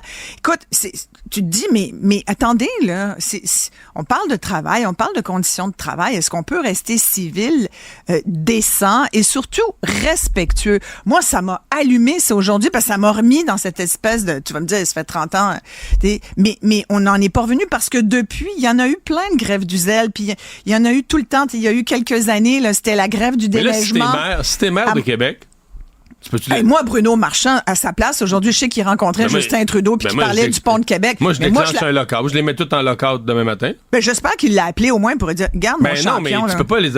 Faut que tu les mettes en lock-out. Ben là, la ville, ça a l'air qu'ils ont fait une mise en demeure puis ils ont dit, mais on apparemment qu'il y en a pas de grève du zèle. Apparemment qu'ils se sont pas rendus compte que le monde travaillait pas. Ben, je sais pas comment ils peuvent vérifier ça tout de suite en 2 semaines. Mais ça fait 2 semaines, là, cette affaire-là. Est-ce que tu peux mesurer vraiment la productivité des cols bleus d'une ville aussi rapidement? J'en doute fort. Mais toi, t'es mettre en lock-out, ben écoute... Mais c'est-à-dire que c'est l'idée du lock-out, c'est l'employeur qui dit, ben là, moi, je vivrai pas avec une grève du zèle ou des moyens de pression qui nuit à ma productivité. Oui, mais en même temps, ils sont en négociation collective. Ouais, mais il dit c'est toi, comme employeur, tu veux te les mettre en lock-out tout de suite. Mais moi, je l'appelle puis je lui dis, qu'est-ce que tu fais? Pourquoi tu fais ça? Qu'est-ce que tu fais? Tu te rends compte que... Puis aujourd'hui, j'entendais d'autres entrevues là, avec d'anciens chefs syndicaux. Ils sont pas fiers de Boissonneau là, parce que ça nuit à tout le mouvement syndical. Est-ce que ses membres sont contents, tu penses? Ben, il semble... Tu sais, je sais pas si c'est vrai au niveau de finalement, il n'aurait pas été suivi vraiment, cette espèce de mot d'ordre de ralentir le groupe. Moi, si j'étais syndiqué à la Ville de Québec, je dirais, mon Dieu, c'est ça mon chef syndical? Mais tu sais, si ça arrive là, ça arrive peut-être dans d'autres villes du Québec. Là. Surtout au moment, Mario, où on n'arrête pas de dire qu'il y a trop de monde il y a trop de fonctionnaires dans le service public, il y a trop d'employés qu'on paye, peut-être du monde même inutile. Tu sais, on parle des agences, des CIUS, on parle du ministère de la Santé, on parle... Là, on monte les salaires de tout le monde, tu sais, gras dur sur le bras du monde. On paye leur retraite, leur congé de paternité. Écoute, je suis allée lire la Convention collective des cols bleus de Québec pour te dire comment j'étais craquée aujourd'hui. C'est quand même une longue convention collective avec plein de détails. J'ai sorti leur salaire horaire. Tu sais, ça commence quand même. L'opérateur mécanicien de machinerie niveau 1, il fait quand même 35 et 56 $ aux dernières nouvelles. C'est quand même bien payé, là. 35 $ de l'heure. Quand c'est le monde qui te paye, c'est le contribuable. Puis là, les villes arrêtent pas de chialer qui n'ont pas une scène, mais en même temps, regarde les travailleurs qui ont aucun respect pour la fonction qu'ils occupent. Moi, je trouve ça dénigrant, dégradant, et je trouve que ça fait juste mettre de l'huile sur le feu. Finalement, tu veux me parler de cette femme assassinée? Oui, ça vient juste de tomber. On vient d'apprendre qu'un père aurait poignardé sa fille. Père de 60 ans, chicane familiale, a poignardé sa fille de 34 ans. Oui, visiblement, écoute, là, ça vient de sortir. Je voulais juste rappeler que c'est la 12e femme. On n'est même pas à la moitié de l'année. On est 5e mois, le milieu, 15 mai. 12 femmes déjà tuées dans un contexte de violence conjugale ou violence familiale. Moi, je pense vraiment là, qu'il faut faire quelque chose, Mario. Ça n'a pas de bon sens. Mais ça, c'est quand même extrêmement rare, là. Qu'un père tue sa fille? Oui, mais qu'un père batte sa fille est moins rare. Qu'un père la tue, effectivement, plus rare. Mais c'est tous des contextes de violence familiale quand même. Puis c'est des violences à l'endroit des femmes encore. Puis tu sais, je lisais en plus aujourd'hui, il y avait un article où une femme était interviewée, une femme qui son ex la poursuit. Elle a demandé elle a déjà été dans des maisons pour femmes battues avec ses enfants et tout. Elle se sent vraiment pas en sécurité. Il devait porter un bracelet pour le maintenir à distance. Finalement, il a plaidé qu'il y avait un travail de vendeur sur la route. Fait que le juge a dit, ben oui, on comprend. Comme vous êtes vendeur sur la route, ben écoutez, on peut pas vous mettre un bracelet, c'est sûr, ça va sonner tout le temps. À ce moment-là, ben écoutez, promettez toutefois de ne pas écœurer votre ex, s'il vous plaît. Fait qu'il a dit, ben, je pas de problème. Je m'approcherai pas. Écoute, ça faisait même pas quelques heures qu'il était sorti, qu'il a envoyé un courriel, qu'il l'a appelé, puis fait qu'elle dit, parce qu'il y a un travail, son travail est considéré plus important que ma propre sécurité. Une autre femme qui vit dans l'insécurité, puis elle dit, est-ce que je vais, tu sais, d'une certaine façon, elle disait, est-ce que ça va être moi la prochaine qui va faire la une du Journal de Montréal? C'est assez épouvantable. Voilà. Merci Isabelle. Merci Mario. Le problème n'est pas là. Francis Gosselin. Ça sonne comme une arnaque. J'ai-tu une bonne logique, moi, là? Mario Dumont. Dis pas que c'est pour faire plus d'argent. La rencontre. Gosselin. Dumont. Bonjour Francis. Salut Mario. Alors, c'est un phénomène qui était survenu il y a 3 ans, en 2021, qui s'est reproduit dans les derniers jours. Des gens qui s'amusent sur les réseaux sociaux à parler d'une action en bourse, la faisant grimper. Là, c'était le cas de GameStop. Là. Exact. Il y avait d'autres actions en 2021, en tout cas, là, qui avaient subi un peu le même traitement dans la foulée. AMC. Les cinémas AMC. GameStop, puis, ça, c'est des magasins de jeux vidéo, mais des magasins physiques. C'est comme des Radio Shack un petit peu, mais plus tourné effectivement vers le jeu vidéo. Puis effectivement, à l'époque, là, il y avait, on pressentait que ça allait pas super bien. Là, évidemment. Mais c'est une business en décroissance. Oui. Puis les gens aujourd'hui, même moi, j'achète pas mes jeux vidéo en boutique, là, j'achète ça directement sur la console, je veux dire, puis les manettes, tu commandes ça sur Internet, peu importe. Tout ça pour dire, en tout cas, à l'époque, et c'est un gars, hein, c'est Keith Gill, qu'on connaît sur les médias sociaux comme étant Roaring Kitty, donc un chaton qui, rugit, merci. Roaring Kitty, donc le chaton rugissant. Le chaton rugissant, et qui, donc sur Reddit, la plateforme Reddit, avait lancé dans un subreddit, là, donc une sous-plateforme qui s'appelle Wall Street Bet, cette idée qu'il y avait une sous-évaluation de cette compagnie-là et qui... Mais il y avait aussi une vengeance parce qu'il y a des gens qui font de l'argent à shorter des compagnies. Ouais. C'est-à-dire que tu gages sur le fait, tu sais, des hedge funds qui gagent sur le fait que les actions de GameStop vont baisser. Et là, eux, les jeunes se sont mis à dire... Ce monde-là, on va y mettre en faillite. On va faire eux autres, ils ont bêté que l'action allait baisser. On va la faire monter tellement. Et ils en ont tué. Mais ça, c'est la suite. Parce que, ultimement, ce Roaring Kitty-là, lui, il disait, il y a une thèse d'investissement. Et donc, il a mis de son argent, là. C'est pas un gars, c'est pas un milliardaire. C'est un petit conseiller dans une banque. Là. Il a mis 80 000 $. C'était comme essentiellement, là, tu sais, voici tout mon épargne, ce qu'il aurait pu probablement l'utiliser pour acheter une maison. Je mets ça dans GameStop. Et à tous les jours, il postait son solde, tu sais, de son investissement. Qui montait en fou, évidemment, puis qui disait je suis encore là, tu sais, donc tant que je ne vends pas, je crois encore. Pas. Et donc l'action était passée de quelque chose comme 4,50 à 500 $. Et là, bon, il y a des films. Donc lui, il a fait combien que son 80 000? Parce qu'il a pas revendu à 500, là, il tenait encore, puis là ça a baissé. Je pense qu'il a vendu à quelque chose comme 300, mais bref, des millions de dollars, Mario. Et bon, il a été devant le Congrès américain, parce que là, tu sais, est-ce que c'est de la manipulation de marché? Et finalement, il n'y a jamais eu d'accusation et il est disparu depuis 3 ans, Keith Gill. Donc, on a plus, évidemment, avec une 20aine de millions en poche. Donc là, il était plus le Roaring Kitty, il était le Sleeping Kitty. Et là, lundi, cette semaine, il revient sur Twitter, un peu rebonjour. Il dit pas grand-chose, essentiellement, mais il aurait racheté du GameStop, qui est là aujourd'hui, qui était en début de semaine à une valeur à peu près 15 $. C'est ça, parce qu'il était parti de 500, il était revenu à 15. Ouais, c'est ça, la valeur fondamentale de GameStop, c'est pas 500 $ de l'action. Mais donc, l'action était à 15 $ et donc il dit, tu sais, I'm back et essentiellement l'action de lundi à mardi double, donc à 30 $ et de mardi à mercredi redouble. Il passe à genre 60 $. Et aujourd'hui, c'est passé ça s'est calmé, baissé à autour de 45, mais on est quand même à, tu sais, 200% de rendement par rapport au début de la semaine. Et pour rien.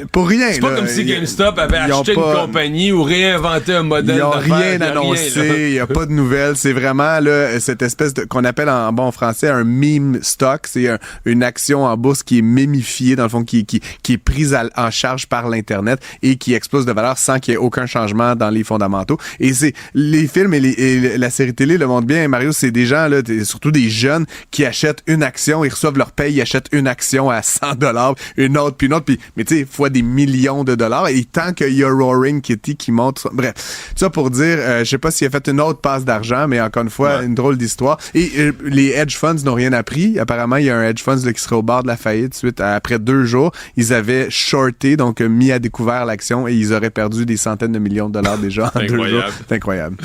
Chicane d'aéroport. Il y a l'aéroport Montréal-Trudeau, d'Orval, qui attaque le nouvel aéroport de Saint-Hubert sur le nom qu'il a choisi. Je trouve ça ridicule, honnêtement, Ah oui? Mario. Ça me fâche quasiment. Il y a quand même quelques petits enjeux là, à Dorval là, qu'on doit régler, puis là, de comme concentrer le tir, puis du média, puis de l'attention sur... Parce que Saint-Hubert deviendrait l'aéroport métropolitain de Montréal. Non, mais je veux dire, c'est un aéroport qui... Tu penses que le monde à Stockholm, ils savent c'est quoi Saint-Hubert? Là? Ils s'en vont à Montréal, ils vont lander, peu importe dans quel bled, dans quel arrondissement, dans quelle banlieue. Tu sais, je faisais une petite liste. Là, tu sais, Paris aéroport, là, Mario, t'es allé à Paris quelques fois dans ta vie, t'es pas con, là, tu sais faire la différence entre Charles de Gaulle puis Orly, tu choisis ton aéroport, là, tu sais, je veux dire, il y a plein... Stockholm a 4 aéroports qui portent tous le nom Stockholm, tu sais, t'as Stockholm Arlanda, Stockholm Skavista, je veux dire, les gens sont pas complètement demeurés, puis là, donc, l'aéroport d'Orval, Pierre-Éliott Trudeau... Et la plupart des grandes villes ont plus qu'un aéroport. Il y a un petit aéroport régional. Qui porte le nom de la ville, là, tu comprends? Fait que là, on dit que ça va entraîner de la confusion dans la tête des gens. Je trouve ça complètement ridicule, Mario, puis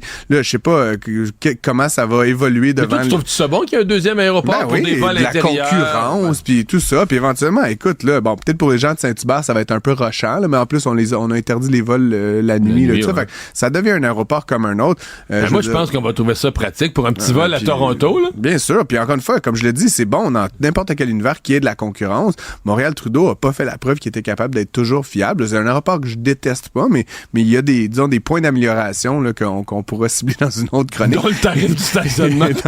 Qui est le plus élevé au Canada. Oui. Qui est d'ailleurs totalement difficile à naviguer. Bref, tout ça pour dire ridicule situation. Puis j'espère qu'à la limite quasiment que le politique va s'en mêler parce qu'il n'y a pas de raison que 2 aéroports. Une minute pour parler de Atkin Realis, l'ancien SNC Lavalin. Ben, très intéressant aujourd'hui, là, en fait, qui dévoilait quelques résultats puis qui dit en fait ce qu'il constate, c'est qu'il y a une forte augmentation, Mario, de l'intérêt pour des projets dans l'univers du nucléaire. Et donc, comme tu le sais, moi, je suis assez partisan de cette énergie-là. On est en train d'essayer... Des réacteurs modernes. Un peu partout. Évidemment, qui vont abaisser là, l'espèce de drame là, de construire ça au niveau des terrains. Ça va permettre d'être plus proche des centres urbains, puis éventuellement, ça permet à des pays moins riches d'y aller de manière plus marginale, puis évidemment de décarboner l'énergie. Puis c'est sûr que Mario, tu sais, actuellement, l'enjeu, c'est qu'on fait beaucoup de solaire, on fait beaucoup d'éolien, on voit ça comme étant renouvelable, mais c'est intermittent.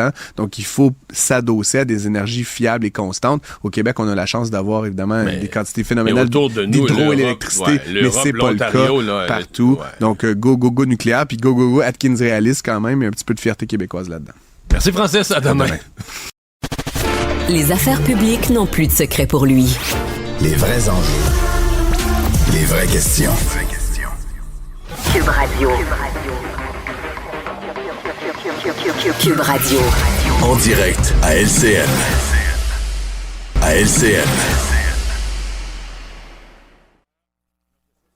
On se parlait hier dans cette joute du dernier sondage léger. C'est toujours du carburant efficace pour allumer le feu intérieur de mes collègues analystes. Au rendez-vous, Paul, Emmanuel, Mario, notre trio de choc habituel. Mais quelle poésie! Comment allez-vous? Alors, parlons intention de vote. Qu'est-ce qui vous frappe dans ce nouveau coup de sonde? Vous allez sûrement nous souligner la baisse de Québec solidaire. Qui a le bonheur de commencer? Que le taux pelure de banalisation, c'est jamais bon pour un parti politique. J'ai tellement l'impression de revoir l'histoire du Parti québécois. Là, ça, c'est le portrait général. Là. Évidemment, un peu tout le monde perd des plumes, mais quand on regarde de plus près, effectivement, c'est du côté de Québec solidaire là, qui paie le prix de ces tensions et de ces déchirements internes en ce moment, dans les sous-groupes, notamment les jeunes, les femmes également. Le bateau coule, il reste plus beaucoup d'eau dans le fond de la cale, mais il coule encore. Là. Mais moi, je me demande jusqu'où... C'est sûr que la chicane à Québec solidaire, ça aide pas. Ouais. Mais moi, je me demande jusqu'où... Les Québécois n'aiment pas ça, Emmanuel? Hein? Les Québécois n'aiment pas la chicane. Les Québécois n'aiment pas ça, mais je pense que le malaise, cependant, est plus profond que ça. On est dans un monde, dans une société où le monde en a marre de payer des impôts, des services publics qui ne marchent pas, 13 000 fonctionnaires à la santé, des DG au municipal qui se remplissent les poches. À un moment donné, là, l'électorat se dit... L'État-providence, là, le gros État qui va régler tous les problèmes, là, est-ce que c'est vraiment ça la solution? Puis on voit l'électorat se désintéresser de ça. Et objectivement, il est là le cœur du problème de Québec solidaire. Même s'ils réussissent à se rabibocher en fin de semaine. C'est quand même des militants de gauche naturels là, qui quittent Solidaire un peu là, en ce moment, mais mois après mois depuis un petit moment. C'est ce que tu vois aussi, Mario? Ouais, mais moi, je vois quand même quelques autres phénomènes à surveiller. D'abord, la montée du PQ, là, on sent qu'il n'y a plus de kérosène là, pour pousser plus fort. Le PQ reste premier, reste installé, mais il n'y a plus de montée. Là. 1. 2, le Parti libéral, quand même, pas fait beaucoup de bruit, mais il n'y a quand même pas de gaffe. Il n'y a pas de conneries. Ouais, mais c'est plus que ça. Là. Si on le prend sur 6 mois, on a l'impression que c'est un parti qui reprend son rôle d'opposition officielle, qui reprend sa place, reste faible chez les francophones, mais regagne une certaine crédibilité. Moi, je trouve qu'un des grands gagnants... sur l'île de Montréal. Mais 6 chez les francophones. 6. Ouais. Ça reste faible. Puis moi, je trouve qu'un des grands gagnants, c'est Éric Duhaime, là, qui avec très peu finalement de visibilité médiatique, contrairement aux autres partis, se ramasse à 12 %. Moi, je pense qu'Éric Duhaime, lui, doit être bien content de ça. Mais tu as un point, là, à partir du moment où M. Duhaime arrête de parler de la pandémie, puis des choses, et des drag queens ou peu importe quoi, et revient sur sa nature, son code ADN profond, c'est-à-dire une alternative, justement, à ce qu'Emmanuel soulignait, l'État mammouth et dysfonctionnel, et etc., etc. Là, on sent qu'il y a des oreilles qui sont plus attentives. De plus en plus, moi, je pense. Oui, t'as une autre offre. Bien. Cela dit, ça sent les élections. Quand c'est pas une route, c'est un pont. Et celui de Québec, là, que le CN a laissé rouiller pendant des années, est maintenant entre les mains du gouvernement fédéral qui va faire pleuvoir les millions. Ça a été long, mais bon, c'est une immense journée pour les gens de Québec, a dit le maire Marchand, Emmanuel. Oui, bien, enfin, quand ça fait 31 ans que ça dure, ce débat-là, on dit « Kumbaya, c'est réglé ». Moi, je suis pas prête à voir là-dedans une manœuvre électorale là, des libéraux. Les conservateurs ont essayé de le régler. Tout le monde s'est cassé les dents là-dessus. Puis, objectivement, on a tout essayé. Faire une façon pour financer les travaux, leur filer au Québec. Là, c'est Ottawa qui l'a. Tant mieux, bravo, mais il y a quand même quelque chose de scandalisant dans l'idée qu'on va finir par payer $1 milliard pour racheter et entretenir quelque chose qui nous appartenait déjà avant la privatisation du CN. Stratégie politique, les journalistes, évidemment, sur place ont posé la question à M. Trudeau, qui a dit « On a rempli notre promesse. On va se rendre à l'Aquarium de Québec 2 secondes. » Investir dans la ville de Québec, on fait ça pas par espoir peut-être d'avoir quelques députés de plus, ce que je refuserais pas, mais parce que c'est la bonne chose à faire. Tu le crois, Mario? Oui. Ben, moi, oui. Ouais, en partie, oui. Non, je pense que c'est un dossier important. Mais moi, je veux quand même... on chiale tellement contre les gens en politique. Je veux quand même aujourd'hui souligner le travail de Jean-Yves Duclos, le ministre régional de la région de Québec. Il s'occupe de ses affaires. C'est 2 gros dossiers. Là. Lévis, la Davie. Il a redonné du panache au chantier. Oui, aussi. Mais le ministre dans la région de Québec, c'est Jean-Yves Duclos. Et oui, Pablo Rodriguez s'occupe aussi des dossiers du Québec. Donc, ceux-là, des fois, on l'oublie, mais les dossiers aboutissent parce que des gens ont bûché, ont travaillé fort, puis les font arriver. Mais c'est une bonne nouvelle, Sophie, parce que d'abord, le pont de Québec, 1, il est essentiel, 2, il est beau, là, au plan de l'architecture. Une bonne nouvelle pour les gens de Québec aussi. Il était en train de tomber en morceaux, et il y avait des risques. Et, évidemment, on place ça dans le contexte, le 3e lien, ça a refait surface, bien évidemment, mais un des arguments pour militer en faveur du 3e lien, c'est justement la question de la sécurité.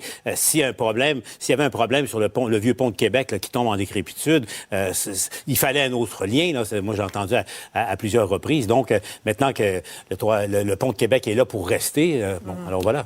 Oui, mais on peut faire une boucle maintenant de transport en commun. Ah, tu me donnes des idées, Emmanuel. Une boucle. La boucle est bouclée. Alors, boucle, on se la boucle.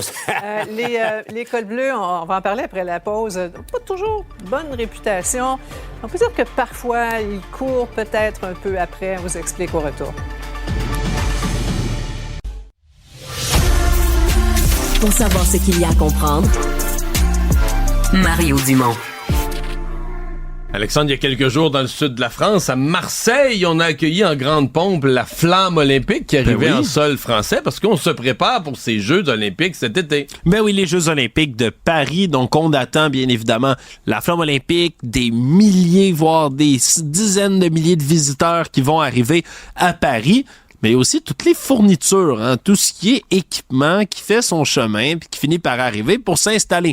Puis on doit installer aussi le village olympique, parce que les athlètes sont les plus importants. Bien sûr, les athlètes sont rois, doivent venir s'installer, mais il y a une tradition, je vais l'appeler comme ça. Une rumeur. Toi et moi, on le sait pas, là. Non, on n'est pas assez athlétique, Mario. On n'a pas été invité aux Olympiques, mais on a entendu la rumeur. Oui, la rumeur comme quoi, dans le village olympique, là, tu rassembles dans un endroit, des milliers d'athlètes qui se reverront plus jamais parce qu'ils habitent d'un bout à l'autre de la planète, qui sont magnifiques, en forme, sculptés, tout ce que tu veux, tous jeunes, puis qui se ramassent dans un village, puis là, une fois que tu as fini ton épreuve, là, puis tu viens de gagner la médaille d'or, là, tu continues à t'entraîner. Tu continues à t'entraîner. Oui, sur quelqu'un, parfois. Ben oui, c'est la rumeur qui court comme quoi, à chaque année, dans les villages olympiques, il y a du sexe à pu finir. Les athlètes en virent une, s'il vous plaît. C'est la rumeur qui court, puis là, ça fait en sorte que maintenant, du côté des organisations, des comités olympiques, on essaye de freiner les ardeurs. Mais il y a une année, il me semble, qui avait dit on fournit les condoms là, à volonté. Là, ils font ça encore, théoriquement. C'est donné gratuitement pour éviter qu'il y ait des épidémies de maladies qui se déclenchent dans le village olympique. C'est à ce point-là qu'il y a toutes sortes de choses qui se passent. Et là, ben, qu'est-ce qui vient d'arriver à Paris? Les lits anti-sexe, Mario. Des lits anti-sexe? Des lits en carton, monsieur. En beau carton qui sont 100% récupérables. Donc, on va pouvoir toutes les mettre en récupération dans un beau bac bleu après. Mais surtout... Est-ce que je comprends qu'il est anti-sexe parce qu'il est en carton, donc il est juste assez solide pour dormir? Ouais, mais il faut pas trop que ça brasse. Il faut pas trop que ça brasse non plus. Faut pas que le lit il pète sur lui-même en carton, on se comprend. Mais en plus, ils sont tout petits. Là. C'est vraiment des lits tu sais, twin size. Là. Tu peux pas. Ça brasse trop. Si ça brasse trop, ça fait poète. Si tu brasses trop, ça fouette. Donc, on risque de deviner qui a été forniqué. Mais évidemment, du côté des organisateurs, on appelle ça pas. Le don, on appelle ça des lits anti-sexe. Mais c'est ça, il y avait anti-sex beds have arrived in Paris Olympics. C'était une des une aujourd'hui. Merci, Alexandre. Salut. Les affaires publiques n'ont plus de secret pour lui. Les vrais enjeux. Les vraies questions.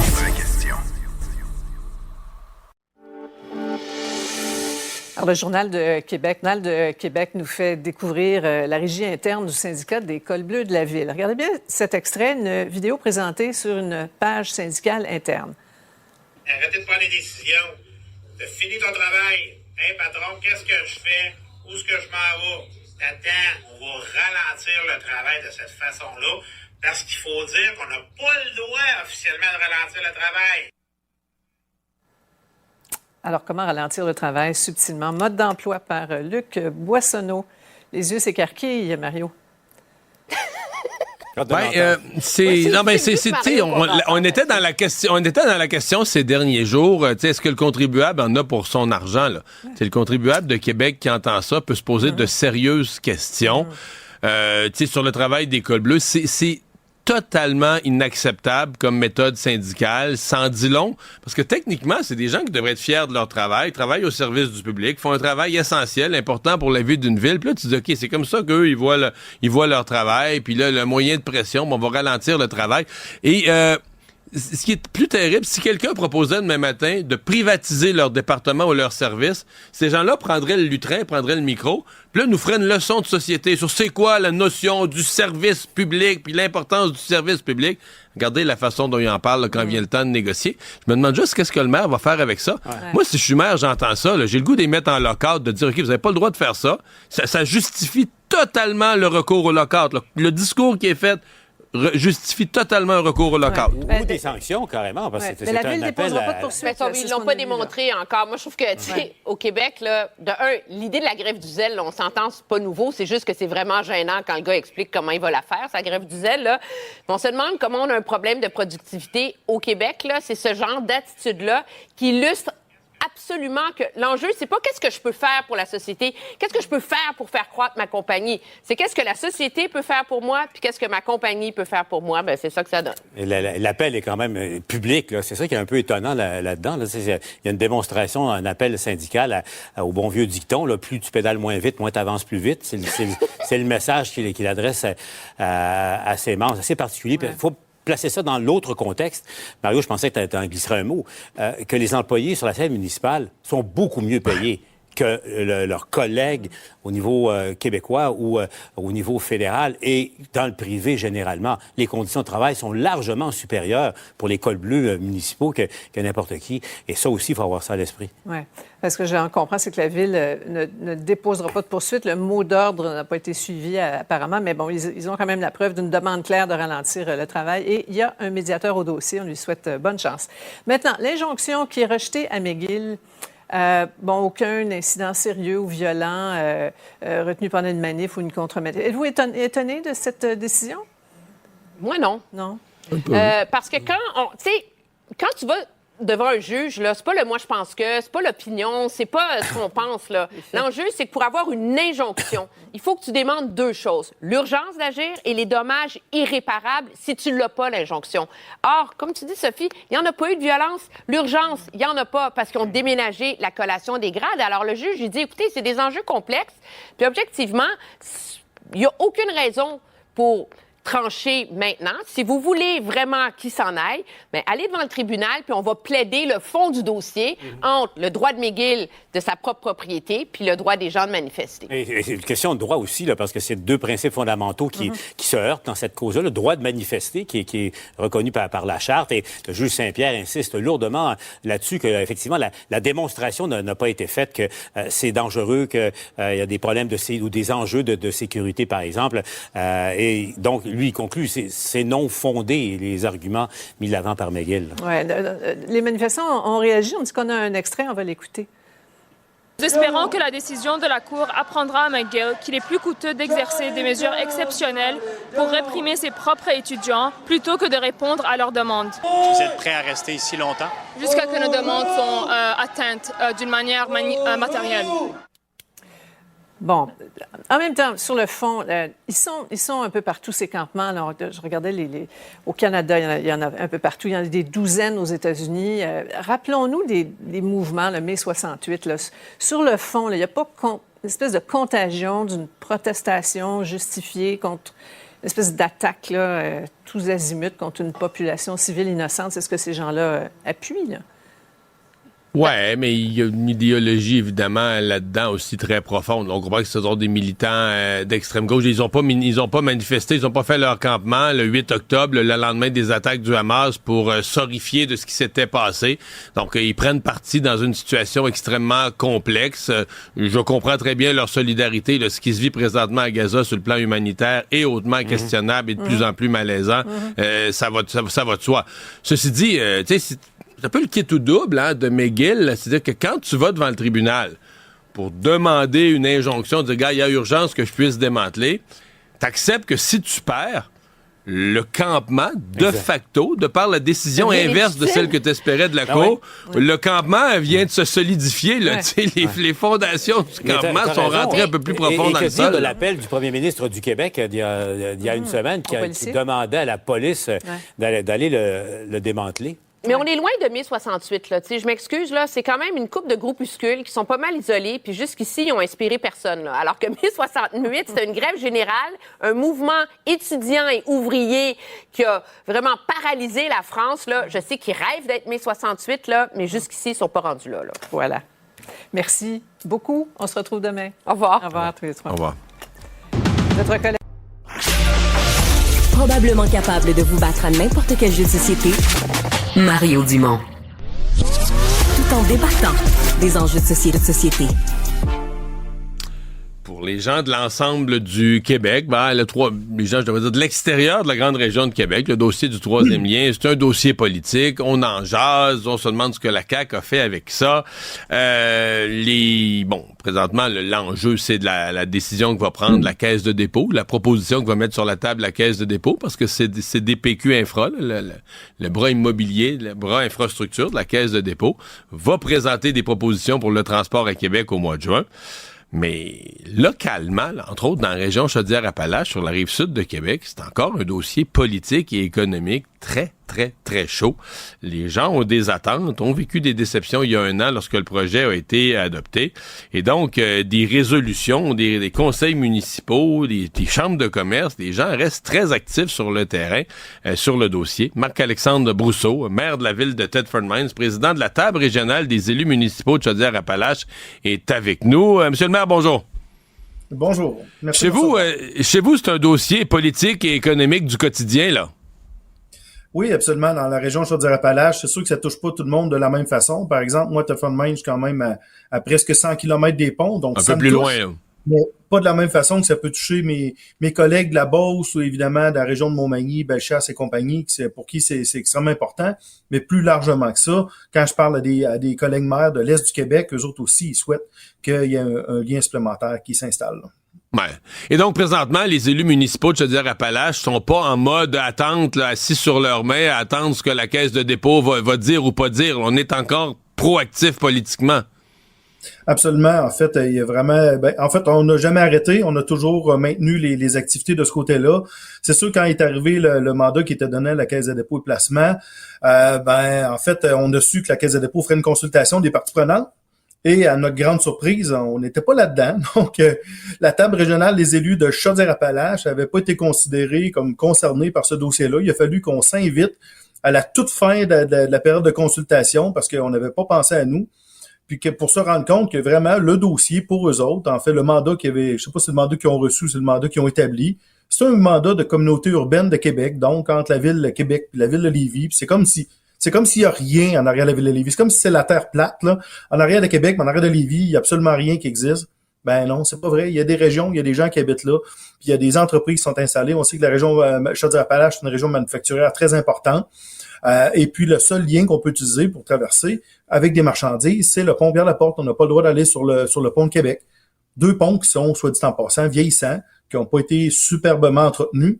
Donc, le jour qu'il se passe quelque chose qui nécessite des fermetures au pont Pierre-Laporte, ben là, il faut se rendre au pont La Violette avec des marchandises pour traverser, qui est à presque 150 km. Donc, puis le temps de revenir, on parle de 300 km. Donc, pour nos entreprises, ça aura un impact majeur. Mais pour toute la fluidité, la mobilité des gens de chez nous, on veut penser à long terme parce que le jour qu'il y a une décision qui se prend là-dessus, c'est pas demain matin que le pont va lever. Le pont va lever dans 10, 15, 20 ans. Tu sais, c'est long de faire des projets au Québec, là. Mais il va quand même... Chaudière-Appalaches est en très forte croissance démographique aussi, puis ça n'arrêtera pas. Même si on n'a peut-être pas tous les atouts qu'on aimerait avoir, par exemple, un nouveau lien, ça va continuer de se développer, puis il va continuer à avoir une demande croissante. Ouais. Pensez-vous que vous allez être capable de ramener ce dossier-là à des enjeux, je vais le dire dans mes mots, mais à des enjeux de rationalité, là, parce que c'est comme devenu trop politique, là, tu sais, un peu la caricature des campagnes électorales, promet, dépromet. Moi, quand j'entends, puis des fois j'en parle avec des gens en ondes, mais hors d'ondes, là, dans la région de Montréal, mais dans d'autres régions du Québec, où on n'a pas tous les détails du dossier, des besoins, c'est quasiment comme si cette affaire-là est devenue une joke politique, là, et non plus une évaluation de besoins populationnels. Pensez-vous que vous allez être capable de sortir de cette ornière-là dans l'opinion publique hors votre région? Ben, il le faut, en fait. Vous l'avez dit. C'est sûr qu'à Montréal, avec des ponts qui nous entourent partout, puis être à 200 km de ce qui se passe d'ici, la situation, peut-être que c'est plus difficile de bien la saisir.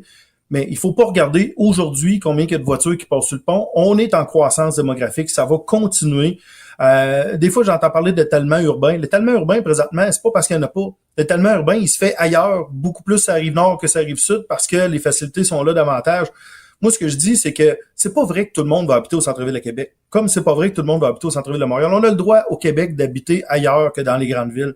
Maintenant, il faut bien occuper le territoire. Puis pour ça, il faut offrir des infrastructures qui nous permettent de nous installer ailleurs et puis pouvoir vivre dans nos régions. Parce que c'est bien aussi d'habiter en région, c'est bien d'occuper tout le Québec, là. Donc, ce qui est important de retenir dans ce dossier-là, c'est vraiment, c'est pas un dossier Québec-Lévis. Arrêtez de nous parler de ça. Puis quand je pense que au niveau de la CDPQ Infra, c'est là-dessus qu'on a commencé la discussion. Il a fallu que je demande à être invité pour en parler parce qu'il semblerait que je n'étais pas concerné comme président de la table régionale des élus.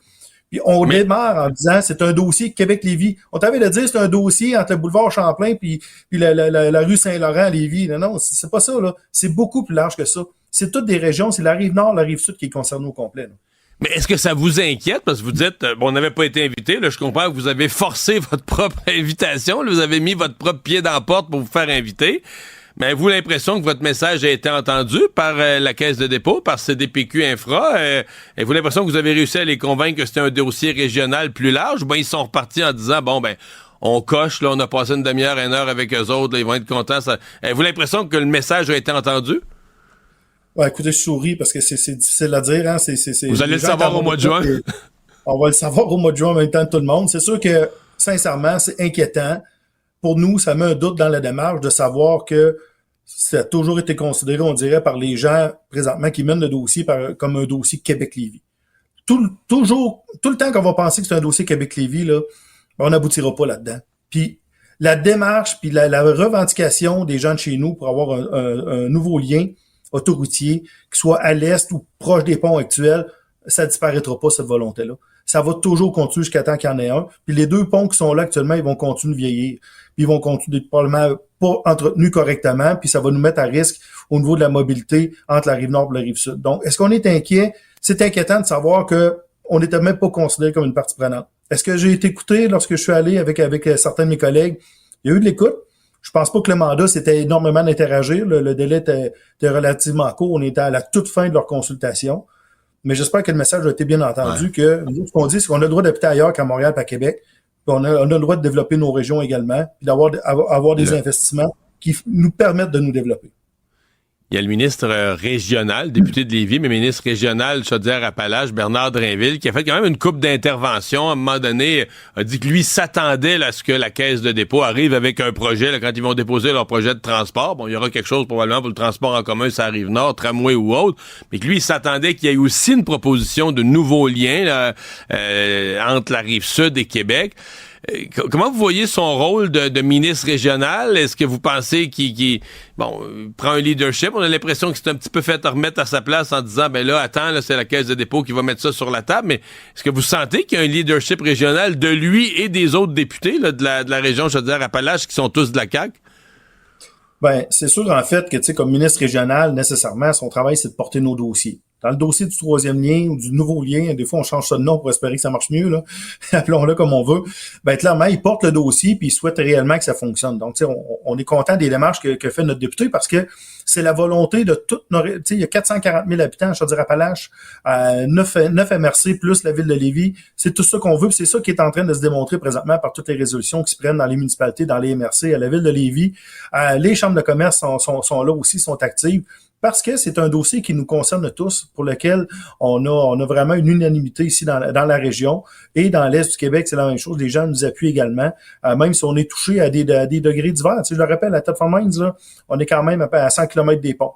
Mais oui, d'avoir une meilleure mobilité, ben ça va faciliter la vie de tout le monde. Et est-ce que le pont, on a besoin qu'il soit construit l'année prochaine? La réponse, c'est non. Mais on veut voir à long terme par rapport à ces infrastructures-là pour sécuriser les questions de mobilité entre la rive nord et la rive sud, parce que je le répète, le pont Pierre-Laporte, là, il a été construit en 1970, puis le pont de Québec en 1917. À partir de quand il y a des fermetures programmées pour des entretiens, puis tout ça, immédiatement, ça cause des problèmes, puis il va y en avoir de plus en plus. Mais il faut pas attendre qu'il y ait un des 2 ponts qui tombe. Les démarches au Québec pour construire un pont, c'est extrêmement long. Je pense qu'il faut le voir à long terme. Le jour qu'on débute cette démarche-là, si le pont est prêt dans 20 ans, bien, je vous annonce que la démographie de Chaudière-Appalaches en 20 ans, elle va avoir encore explosé. Oui, effectivement. Monsieur le maire, merci d'avoir été avec nous. Ça m'a fait plaisir. Merci de m'avoir reçu. Émotionnel ou rationnel, en accord ou à l'opposé. Les rencontres de l'heure. Jean-François, bonjour. Salut Mario. Alors, on a vu Paul Morris hier, pas tellement satisfait du rendement visiblement de ses joueurs de la Floride qui ont perdu contre Boston, montrer, beaucoup d'émotions sur le banc, là. Est-ce que c'est le vieux style, là, crier après les joueurs, ou en tout cas, faire une motivation, disons, une motivation mordante? Ouais. Puis apparemment, on n'a pas tout vu, là, parce que ça s'est passé aussi pendant une pause. Fait que peut-être que le mordant, on l'a pas vu tant que ça. Il y a Rick Tocchet aussi qui a envoyé ses joueurs en dessous de l'autobus hier suite au match Canucks-Oilers. On rappelle que les Oilers ont gagné. Il a dit en conférence de presse, il y a 5-6 joueurs de notre équipe qui doivent se réveiller. Fait que ça aussi, c'est de l'ancien style. C'est quelque chose qu'on n'entend plus. Moi, honnêtement, je pense que c'est encore sa place. Si c'est bien fait, c'est un peu comme un père de famille. Tu sais, le père de famille, s'il est tout le temps fâché, à un moment donné, les enfants, ils croient plus. Si une fois de temps en temps, là, tu lèves le ton, là, tu dis, Colin, OK, là, il est vraiment pas content. Fait que je pense que ça marche avec les joueurs de hockey encore. Un gars comme Martin Saint-Louis, que les joueurs adorent, parce que je fais un peu un parallèle avec Martin Saint-Louis, c'est la nouvelle philosophie, toujours calme, gentil, sort rarement le fouet, pénalise rarement un joueur en le mettant sur le banc. Mais si c'est bien fait, je pense, à l'occasion, je pense même que ça a plus d'impact lorsque tu le fais en faisant « Tabarouette, mon coach qui est toujours gentil, qui est toujours posé, là, il est pas de bonne humeur aujourd'hui. Je pense que ça peut réveiller les joueurs. Si c'est fait tout le temps, si c'est fait pour dénigrer, si c'est jamais positif, c'est là, je pense que là, ça s'est révolu. C'est pour dire que les Bruins ont survécu. Hey, les Bruins ont survécu, puis je t'avais dit hier, je pensais que les carottes étaient cuites pour les Bruins. Il n'y avait plus l'air d'avoir de gaz dans la tank, mais ils ont sorti fort.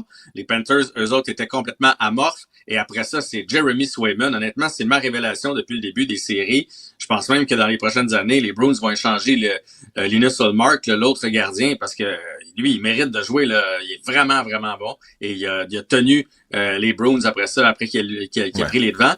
Est-ce qu'on est capable d'aller chercher le match 6 et 7?